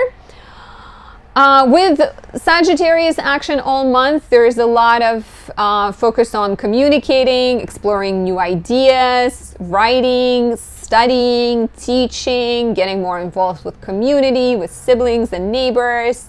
Your mind is full, and so is your schedule. There's more places to go, more messages to answer, more emails, more phone calls. Your schedule is like busy. And then later at the end of the month, Mercury goes retrograde in Sagittarius. And so Mercury being retrograde between November 25th and December 15th will bring a slowdown. It can also suggest that you're dealing with some kind of technical glitches. You're realizing that your technology, your laptop, your hard drive is not supporting that busy life. So you need to rethink the tech you use, rethink your schedule, rethink your dynamics and agreements with other people. Maybe you need to sort of bring up some uncomfortable topics. And so Mercury retrograde will be an opportunity to do that. Venus enters Capricorn on November 11th, and until December 7th, she blesses your house of home, family, and living situation. You will enjoy making your home better. You will enjoy lovelier relationships with family members. You're maybe more driven to stay at home, to redecorate, to redesign, to be sort of cozy. You're maybe seeing family members, right? Like that's Thanksgiving period falls into that. So it's quite beautiful. It can still be romantic, but more maybe like private romance, right? Saturn stations direct in Pisces, your 6th house, on November 15th, bringing more forward momentum to your work, maybe more clarity if you've been dealing with any health uncertainty. Maybe you're finally feeling sort of energized and ready to commit to the project you've been thinking about. It can also bring more opportunities to problem solve, to deal with any like sort of work tensions and create better protocols around work, health, and service. And Pluto returns to Aquarius, your 5th house, on November 19th. Pluto has shown us a preview of what its transit through Aquarius will be like between March and June 2023, and then from January 20th until September 1st, 2024. So now it comes back, and for the next 20 years, it will slowly and surely change your relationships with your children, your relationship with your significant other, your creative self-expression. It can both encourage you to deal with your fears around parenthood, your fears around children, right? Maybe your sensitivity to them on some level, as well as to get more empowered and step into the spotlight. Like fifth house being the place of pleasure and joy and self-expression. Pluto coming here will remind you that there's no way to like suppress that and ignore your true interests, and will do you so much more good to actually commit to things. So you may actually feel like a strong interest in something, like budding passion towards something bursting, and like, you know, you start kind of a new passion project and slowly but surely transform your life. If you're looking for more, book a reading at anastasiadoesastrology.com. You can also pick up a horoscope subscription on there, and definitely get my 2025 astrology planner. It is magical and it could do you a lot of good. Can be really, really helpful and supportive. And since Mars is about to go retrograde, I highly recommend my Mars Kazemi candle. It falls in your second house of money, so it can help you be more proactive, more strategic, make more, earn more, and reach success in your chosen field. For the lovely Scorpio risings, in October, there was a lot of focus on your house of physical health with the full moon in Aries, as well as your spiritual well-being with the solar eclipse in Libra. You may have been a little bit more private and introspective, especially early in the month. Had to release some fears, address blind spots, battle out your self-defeating tendencies. Later in the month, when planets shifted into Scorpio, you could have experienced more opportunities to reinvent yourself, experience some kind of personal changes. All of that continues in November. We still have a lot of action in Scorpio. In fact, the month opens up with the new moon in Scorpio. So it's a big happy birthday. It's a big new beginning. And the new moon in Scorpio actually trines Saturn in your fifth house. So for many of you, it could be new beginnings that allow for more creativity.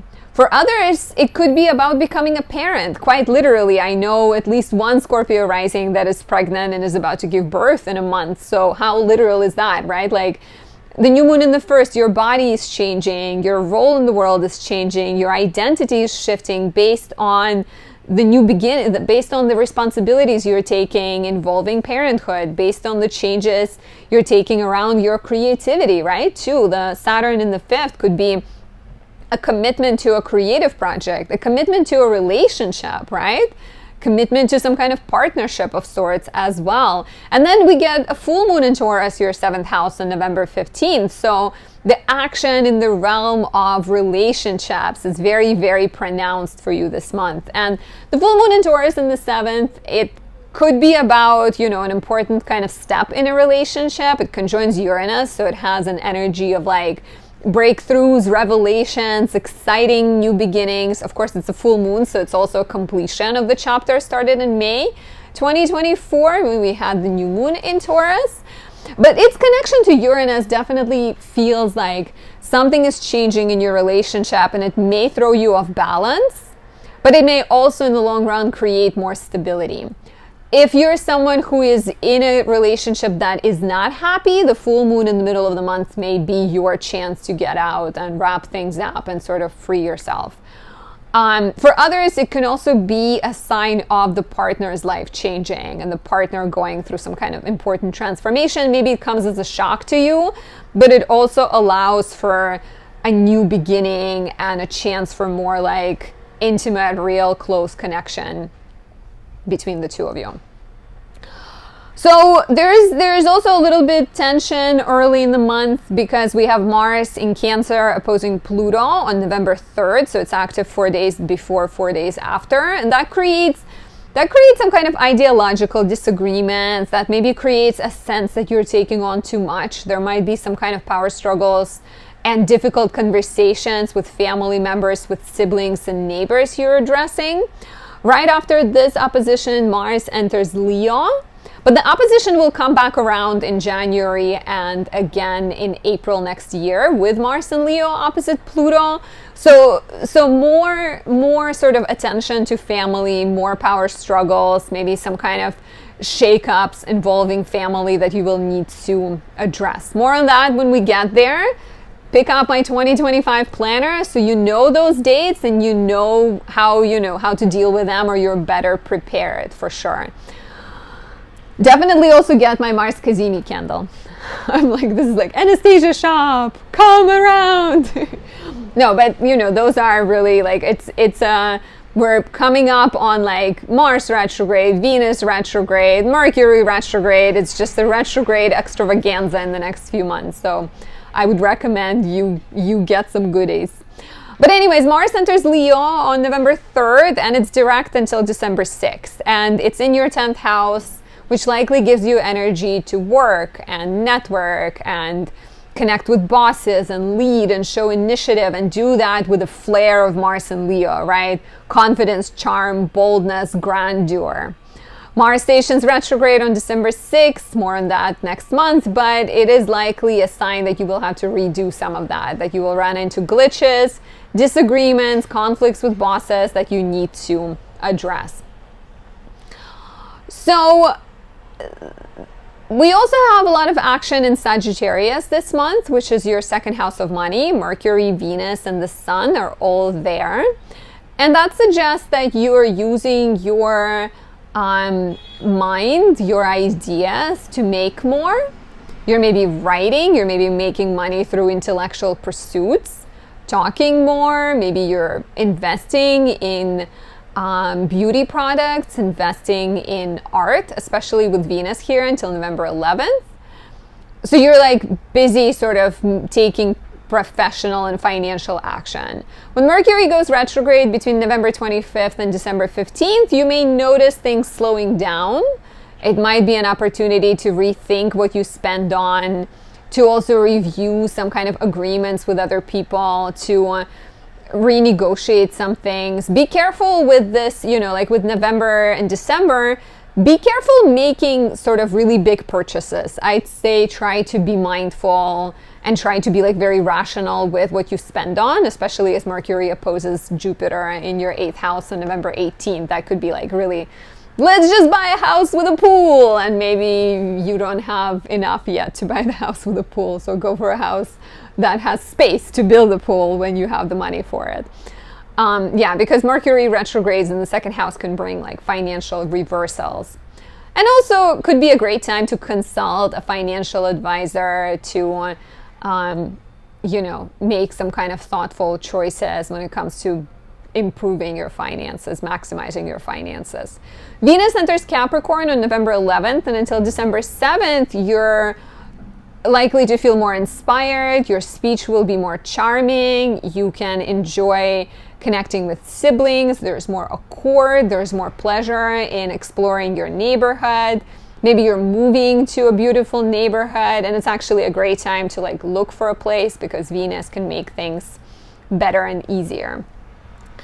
On November 15th, Saturn stations direct in Pisces, your 5th house of romance, pleasure, parenthood, children, which could bring more forward momentum there. If you dealt with any romantic tensions, with any creative sort of sluggishness, a lack of inspiration, maybe you've been questioning how to put better boundaries with yourself and your children, or with yourself, between yourself and your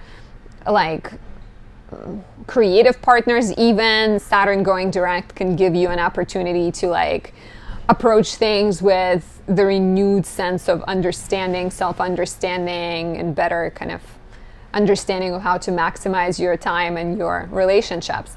And finally, Pluto returns to Aquarius on November 19th. I don't think I talked about this one yet. When I get later in these videos, I'm like, it's, it takes me like 2.5, 3 hours to film them. I'm like, where am I? Huh? But I'm sure I haven't spoken about it yet. I do think I spoke about Pluto though. So Pluto returns to Aquarius, your 4th house, on November 19th, and will stay here until 2043. What has Pluto already brought you between March and June 2023, and between January 20th and September 1st, 2024? In general, Pluto in the 4th house is the time of death and rebirth in home, family, and living situation. Some of you in the next 20 years might move a few times. You might experience changes in the family. You might find ways to set better boundaries and find more empowerment. So I'd be curious to hear if you've already been noticing this. You can share that down below. And as always, if you're looking for personal guidance, book a reading at anastasia.astrology.com. You can also get a horoscope subscription there for a more personal touch to these monthly horoscopes. Definitely get my 2025 astrology planner and definitely pick up the Mars Kazemi candle, because this one is Mars in Scorpio and it's red and it's pretty and it smells like ginger and spice. It could be perfect for you. Both of these are.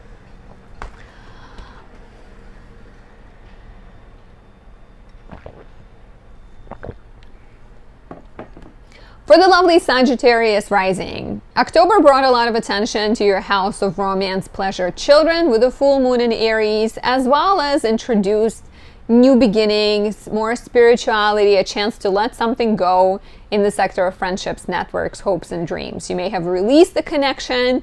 You may have discovered a group of people that is more spiritually aligned with you, or have pursued a new dream potentially.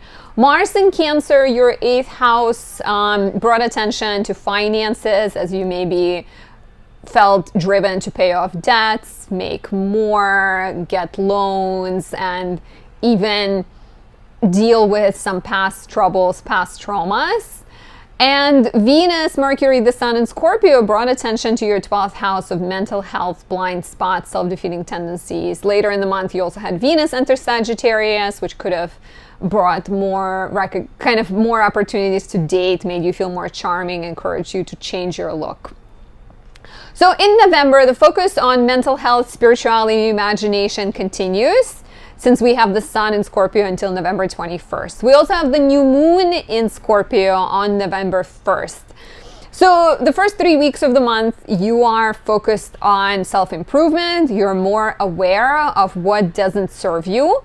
You are able to kick bad habits. You're able to release bad self-defeating tendencies. You just have more clarity. And I think that new moon on November 1st very much shines the light. Of course, the new moon means like the moon is dark, right? But it's still the new moon, so it's new beginnings of like better relationship with yourself, healthier habits. It trines Saturn in the 4th, so it can also suggest that you're healing childhood wounds. It can also represent a desire to, the new moon in the 12th could be a desire to become a healer, a desire to find yourself in a position of helping people. Maybe it's a healer of families or a healer of people going through issues with their property. There might also be opportunities with this transit to move, to escape, to get away somewhere, right? With the trine to Saturn in the 4th, like you get a family member tells you like, hey, I have a house in Maldives. Would you want to live there? And you're like, absolutely. Where do I sign? So new beginnings, both of like cleansing, spiritual kind, right? And maybe literal of like moving to a different place. We also have the full moon in Taurus, your 6th house, on November 15th, which is not that far away from it. The full moon in Taurus is a completion of the professional chapter started in May 2024. And it is very much a chance to change your work life. So if you're moving away, then of course your work life will change. There may be opportunities to rethink your professional agreements, to figure out a better way to have work-life balance, right? Implement some kind of tangible changes, set better boundaries with people you work with. Definitely take a look at what was happening in your life in May 2024, because this full moon will bring a completion of that. Early in the month, we also have a little bit of tension involving money and resources, some power struggles between you and your partner possibly, as Mars in Cancer opposes Pluto between your 8th and 2nd houses. You may have to sort of navigate challenging conversations about resources and about agreements with other people. And this one's interesting because we have this first Mars-Pluto opposition on November 3rd, 4 days before, 4 days after. And then we have one more when Mars is already in Leo on January 3rd, and then one more on April 26th. So these like power struggles and tensions, they will continue coming up until you figure out how to deal with them. And chances are you might figure out how to deal with them in April when we get that final opposition. So shortly after that, on November 3rd, we get a shift as Mars enters Leo, your 9th house. And Mars is direct in Leo until December 6th. And this should energize you to expand your life. You are driven to study, you're driven to travel, you're driven to write and publish your work. Maybe you're applying for visas, filing documents, getting scholarships. Mars goes retrograde on December 6th. We'll talk about that in December, of course. But Mars going retrograde, and it will be the first part from December 6th until January 6th, is in Leo.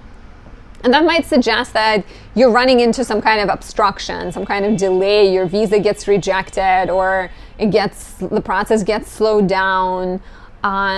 You're dealing with some kind of foreign connections that are moving slowly. You're dealing with some kind of ideological disagreements. And so, of course, Mars here will encourage you to examine your beliefs and find better ways of both dealing with stress and approaching your goals.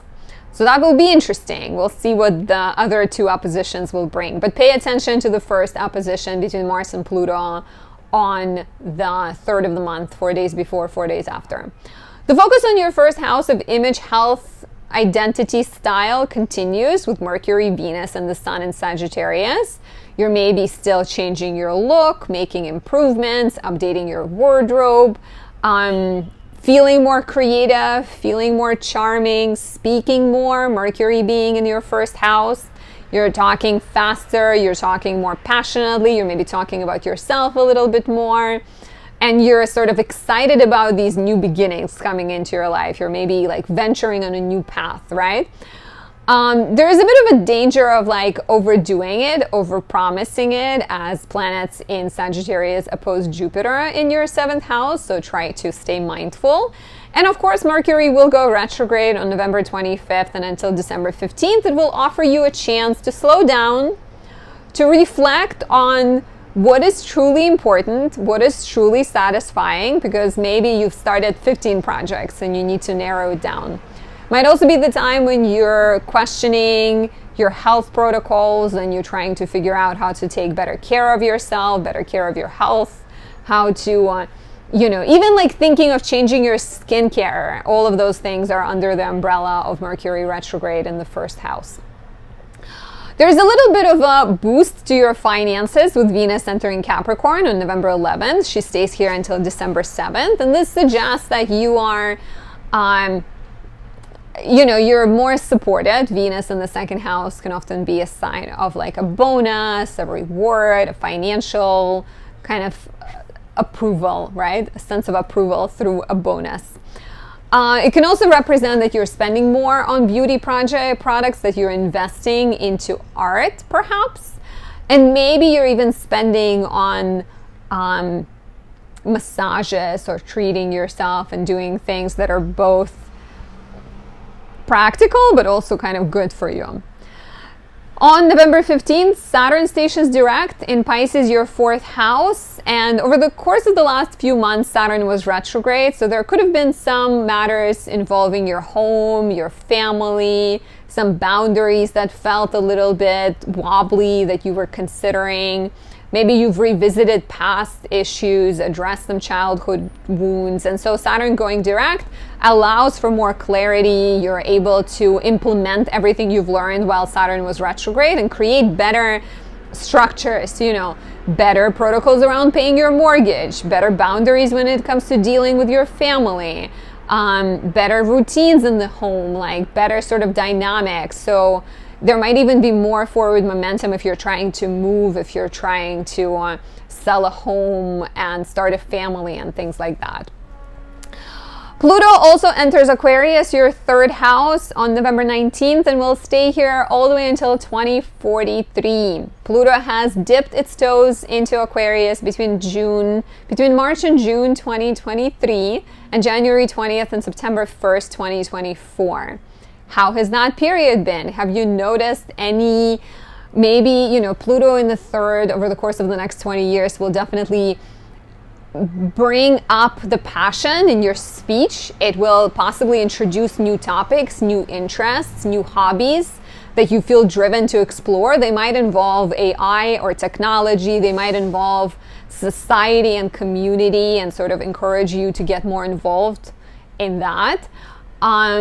There might also be some transformations coming in your relationships with siblings, in your relationships with your local community, changes to how you move through your everyday, opportunity to find more empowerment through writing, through social media channels, or starting a blog, a YouTube channel, sort of like a big chance to share your message and speak on behalf of someone or something.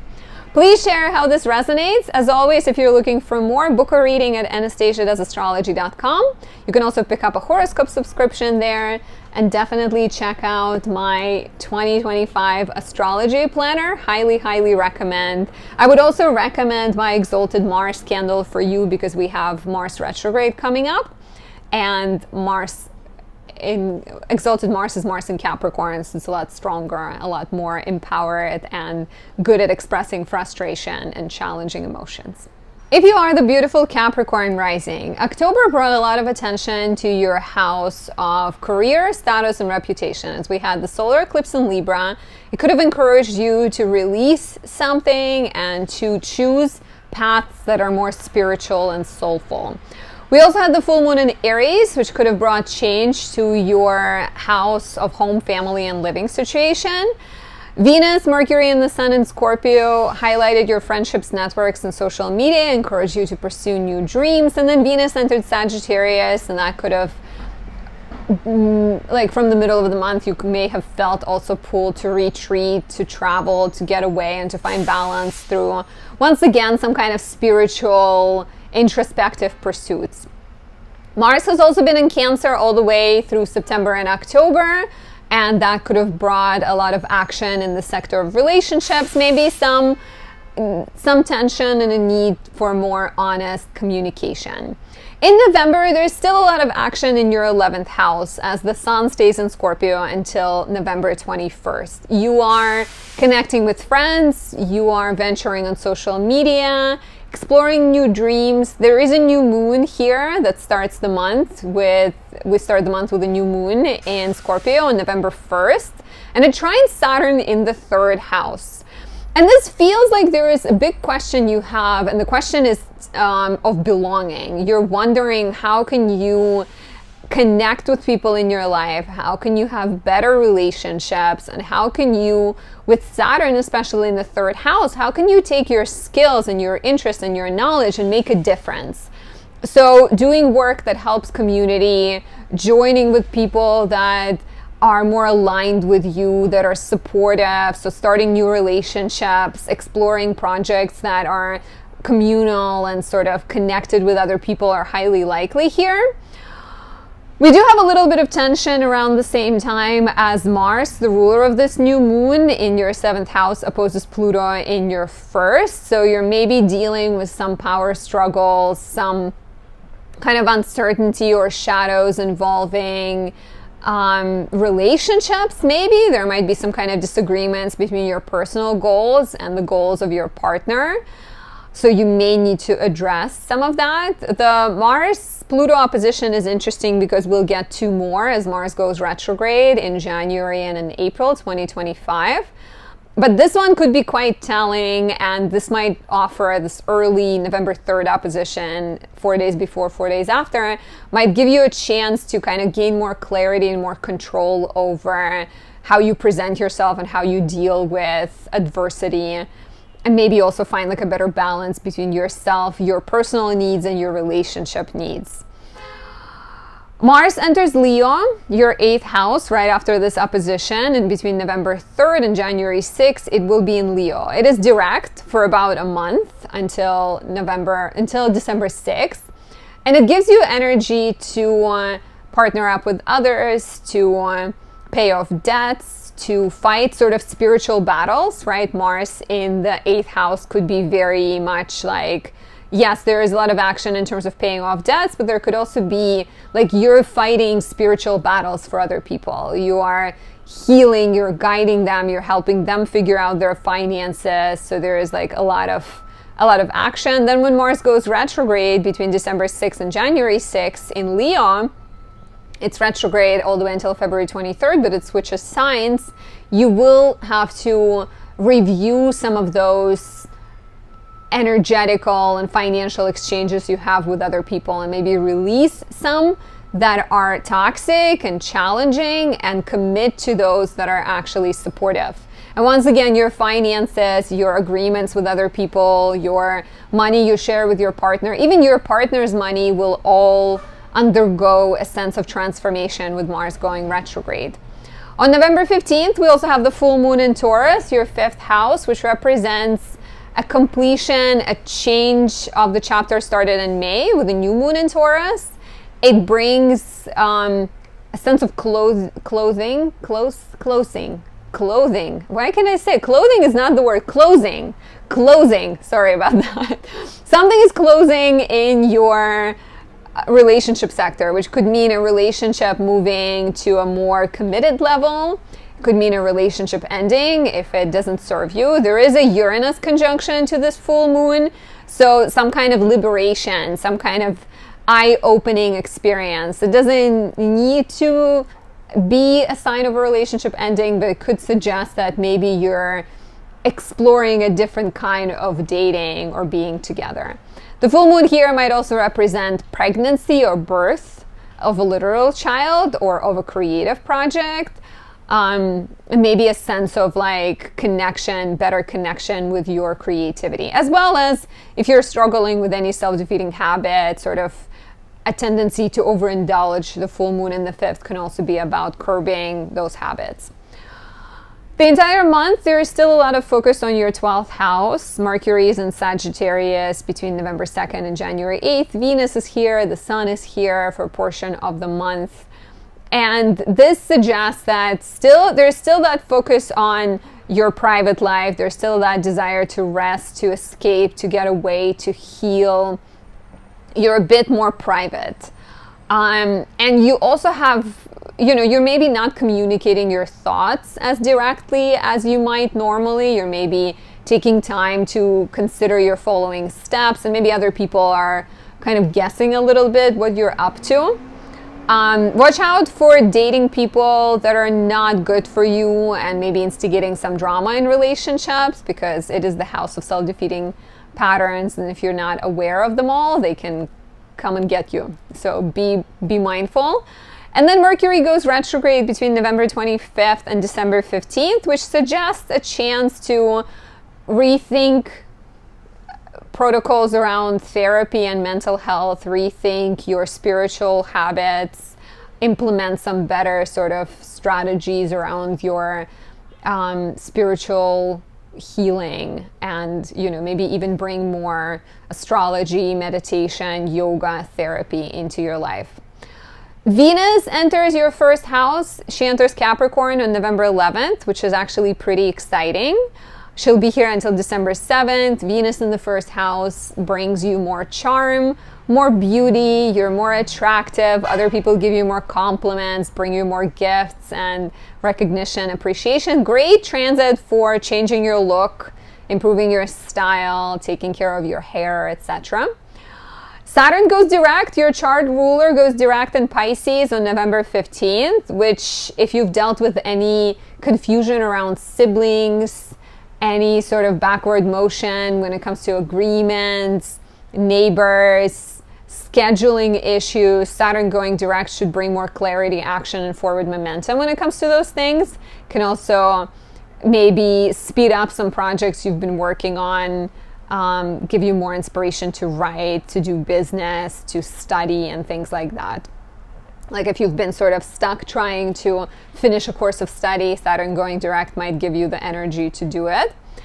Pluto enters Aquarius, your 2nd house, for good on November 19th. We've had the preview of Pluto in Aquarius between March and June 2023 and September 20th.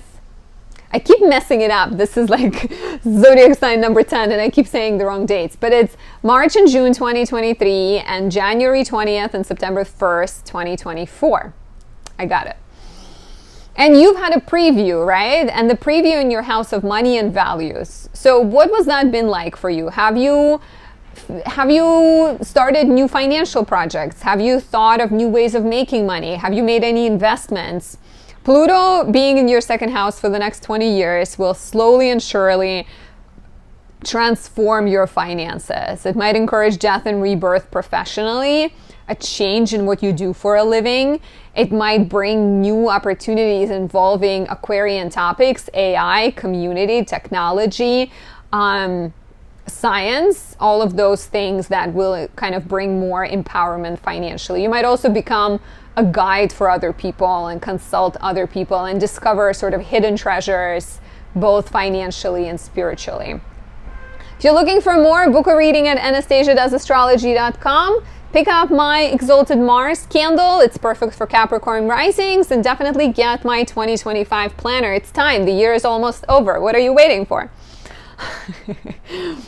If you are an Aquarius rising, in October, there was a lot of action in your house of education, travel, writing. You maybe experienced some ideological shifts with the solar eclipse in Libra.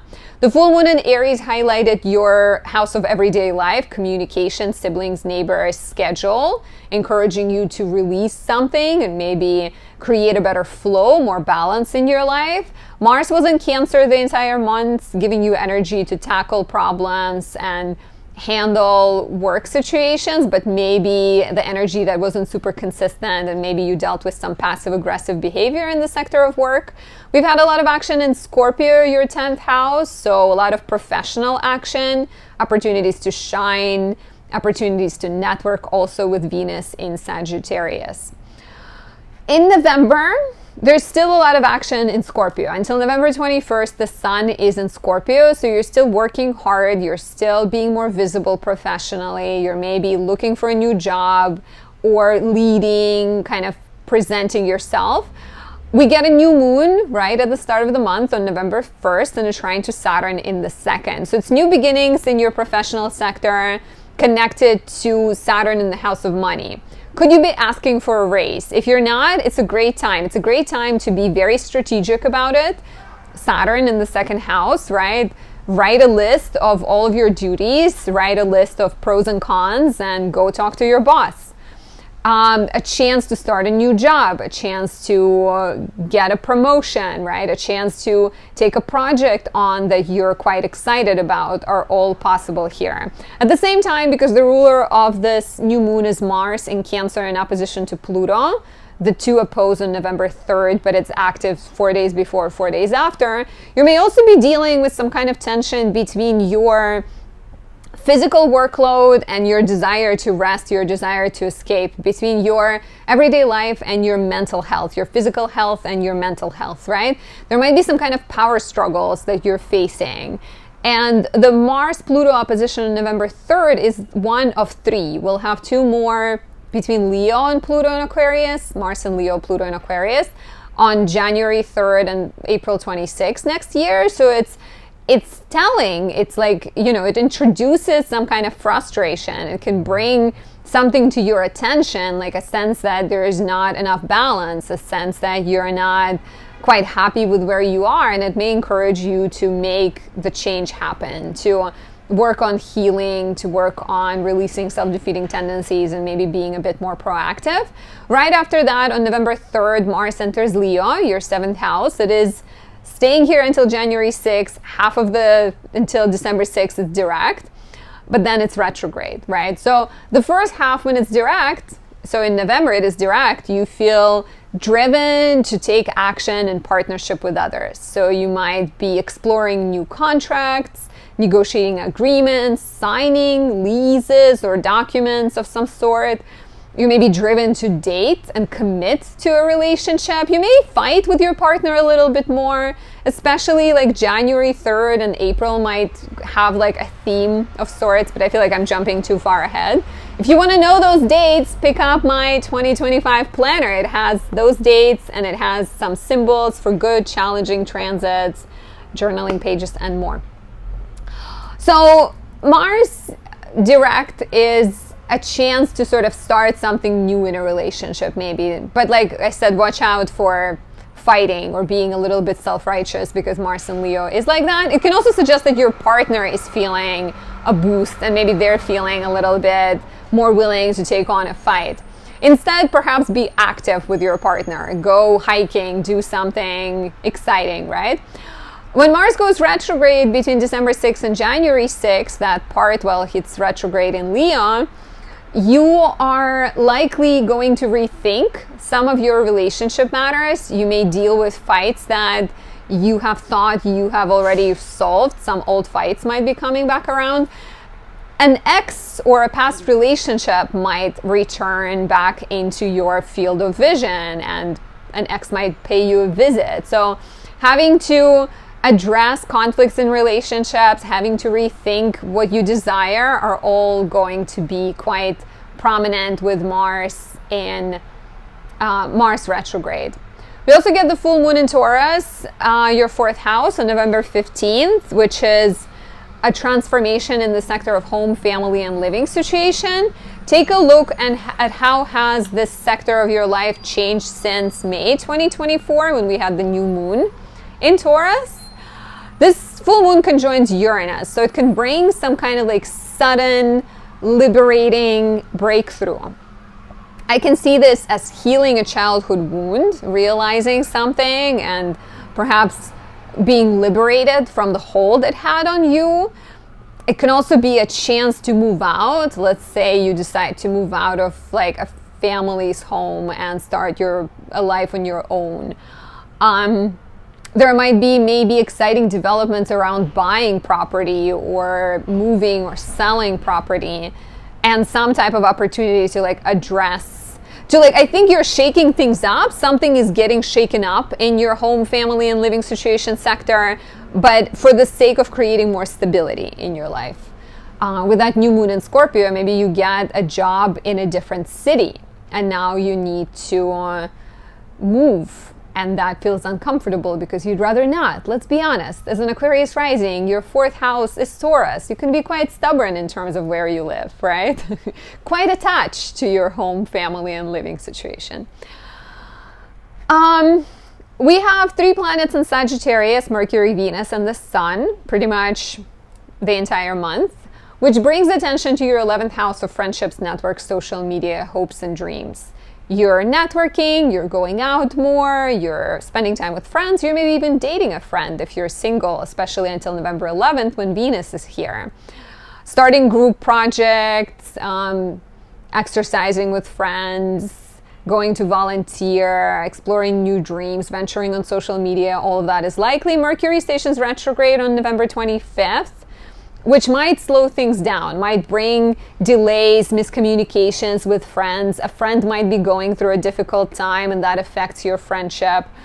Just, it could be like a cleansing opportunity for like clearing the slate, clearing the air with your friend, but also maybe clarifying what you want and what you don't want. And I highly recommend my Mercury in Virgo candle or Mercury in Gemini for the retrograde period, because as always, it can bring a lot of misunderstandings and confusion. Venus enters Capricorn, your 12th house, between November 11th and December 7th, which is a bit more private Venus. It suggests that if you are single, you might be feeling like you don't want to date right now. You kind of want to retreat. If you're in a relationship, you're maybe getting away with your partner, or you're spending more time in solitude. Watch out for the more challenging manifestation of this Venus, and that is sometimes she can stir some drama without being self-aware. So try to be aware of like, if you're picking a fight, right? What is that about? Is it about your partner? Or is it about your inner frustration? And also beware of like self-destructive tendencies in relationships, like dating someone who's toxic for you or someone who is otherwise engaged.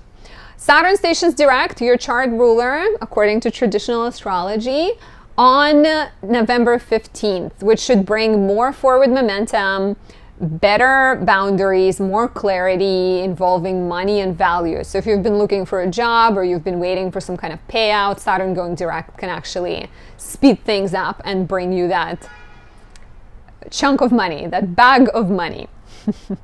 Finally, Pluto returns to Aquarius, your 1st house, on November 19th. Will stay here until 2043. Pluto has given us a preview of its stay in Aquarius from March into June 2023 and from January 20th until September 1st, 2024. It has been in Aquarius. Has it offered you a chance to fight for something? Did it bring some kind of friction but encourage you to become more empowered? Because Pluto, over the course of the next 20 years, will encourage you to sort of deal with crises of some sorts, and instead of facing drama, right, like it can make you into that source of light and source of change, sort of Prometheus of sorts that fights for people, that stands up for the little guy and transforms himself, herself, themselves, and the world around them. Let me know how this resonates. If you're looking for more, book a reading at anastasiadoesastrology.com or pick up my horoscope subscription on there to get personal touch, and definitely get my 2025 planner. It could be a helpful and very necessary, needed tool in facing 2025. Last but not least, the beautiful Pisces rising. In October, there was a lot of financial action. You may have negotiated contract, you may be paid off debts, you may be revisited your dynamics with other people and how you share and relate with other people with the solar eclipse in Libra and the full moon in Aries, your second and eighth and second houses. Mars was in Cancer in September and October as well, encouraging you to date, encouraging you to have fun, boosting your libido, but maybe creating a little bit of passive-aggressive energy or giving you inconsistent energy levels because Mars is in its fall in Cancer. Venus, Mercury, and the Sun highlighted your 9th house of education, travel, writing, and legal matters, as well as your 10th house of career, status, and reputation. So maybe you studied, maybe you connected with classmates or people you knew from the past and taken professional action.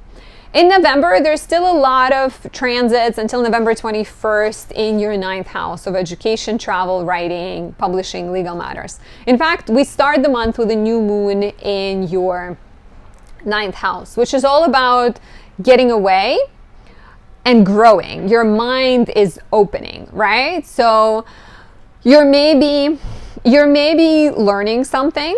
The new moon could be picking up a Buddhist book and learning about it and getting so inspired that you are driven to teach others. The new moon trines Saturn in the first house. So it's not just you learning something, but it's you're learning something that is putting you in a position of authority, or that is really deeply personal and connected to your health, to your well-being. So you're gaining knowledge that is both healthy for yourself and could be used in you stepping in the position of leadership.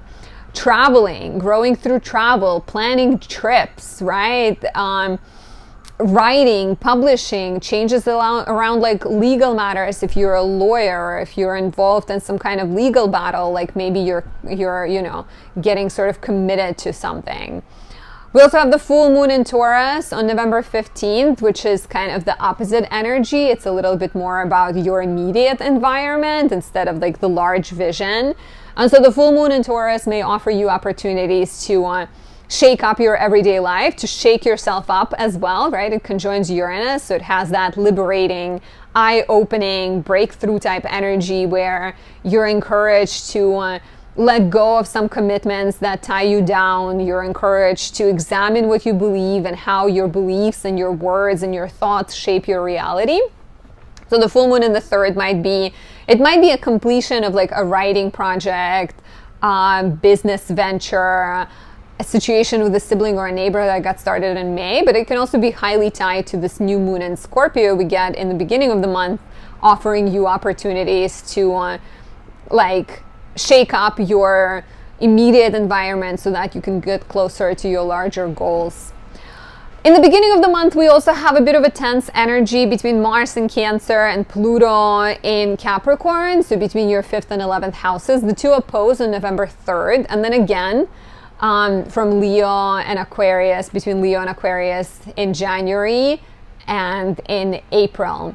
So the aspect in November, November 3rd, give it 4 days on each side. It creates tension between your romantic desires and your desire for pleasure, and perhaps the larger purpose you have, the desire you have, the role in the world you want to play. So it might create some power struggles. It might also create some tensions between your friends and your romantic partner, and maybe encourage you to transform something, to transform how you handle romantic matters and how much you allow one thing to influence the other. Maybe your friendships to influence your relationship, or your relationship to influence your friendships. Mars enters Leo on November 3rd. Will stay here until January 6th, and until December 6th it will be direct. So this first month of Mars in Leo is quite driven. Mars is in his joy in the 6th house, so you have the courage to tackle work duties. You do so with flair, you do so with charm. You are like bold and courageous and confident, which is what Mars in Leo is.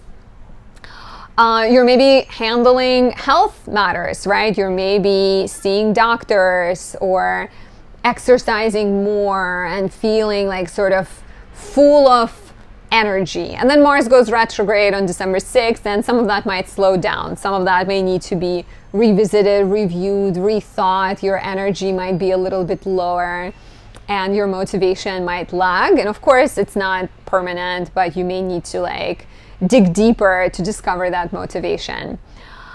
There's a lot of focus on your house of career as well all month, with Mercury, Venus, and the Sun in Sagittarius. Venus gives you more ease when it comes to relating with authority figures. The Sun offers you opportunities to shine. Mercury suggests that you're speaking more and writing more. Watch out for tension between what you say yes to and the space you have. Mercury and Venus both will actually oppose Jupiter, and so will the Sun, but in December. And so that could suggest that you're just taking on too much. You're willing to say yes to things that you do not have space for. And so that is something to keep in mind for sure. Yeah, Venus opposes Jupiter on November 3rd and Mercury does on November 18th. So you don't want to overload yourself, because there will be tension between your desire to spend time with family, or the way what you consider important right now versus what your work requires of you. And you will try to wear both hats, but it's not likely to be very stylish. So try to prioritize. Mercury will go retrograde between November 25th and December 15th. And that is a sign that some of the professional action you took will slow down. If you took on too much, maybe you've made some mistakes, you now have to redo it. You may also be going back to a job or going over a project that you have worked on in the past. Miscommunications, misunderstandings with bosses, uncertainty and questioning of the job and questioning of whether you are on the path you want to be on. All of those topics might be coming up. From November 11th until December 7th, Venus will be in Capricorn, your social house. Great time to network, go out with friends, go on social media. You may notice that people are more supportive.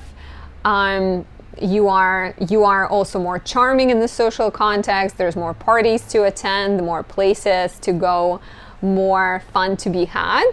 Saturn stations direct in your first house on November 15th, which is exciting. If you have been dealing with some kind of health issues, felt some kind of uncertainty about how to handle them, dealt with uncertainty around boundaries, personal goals, right? Energy levels up and down as well. Saturn going direct may bring more clarity, more energy, more forward momentum when it comes to handling health matters, taking action, attending to personal goals, and more. And finally, Pluto enters Aquarius, your 12th house, on November 19th. Will stay until 2043. We've had the preview of Pluto in Aquarius between March and June 2023 and January 20th and September 1st, 2024. How has that affected your life? Have you noticed anything? Pluto in the 12th is a slow and steady change to your mental health, to your self-defeating tendencies. It may encourage you to become more passionate about healing and becoming a healer. Maybe you've discovered some interests around Reiki, yoga, meditation, astrology, tarot, all of those kind of things. It could have encouraged you to be more self-aware and release habits and patterns that do not serve you. Maybe you've tapped into therapy. So whatever if you've noticed something, that will continue. And if you haven't, just be ready for like a deep change and cleansing of your psyche, of your inner world, for the sake of eventually creating better world around you. If you're looking for more, book a reading at Anastasia Does Astrology. Pick up a subscription so we get to meet every month if you get a VIP subscription, or I will send you horoscopes that are tailored to your chart at the start of every month. And definitely get my 2025 astrology planner. This one is prettier than the one from last year, and it can help you prepare for the year to come so that you are ahead and not behind. Thank you for watching. Thank you for being here. This is the video I filmed ahead of time, and it's likely the final video I filmed before I go to Nepal. So by the time you watch it, I would have already finished my trip to Nepal. So thank you again for the support, for being here. Please subscribe if you haven't yet, and I'll talk to you soon. Bye.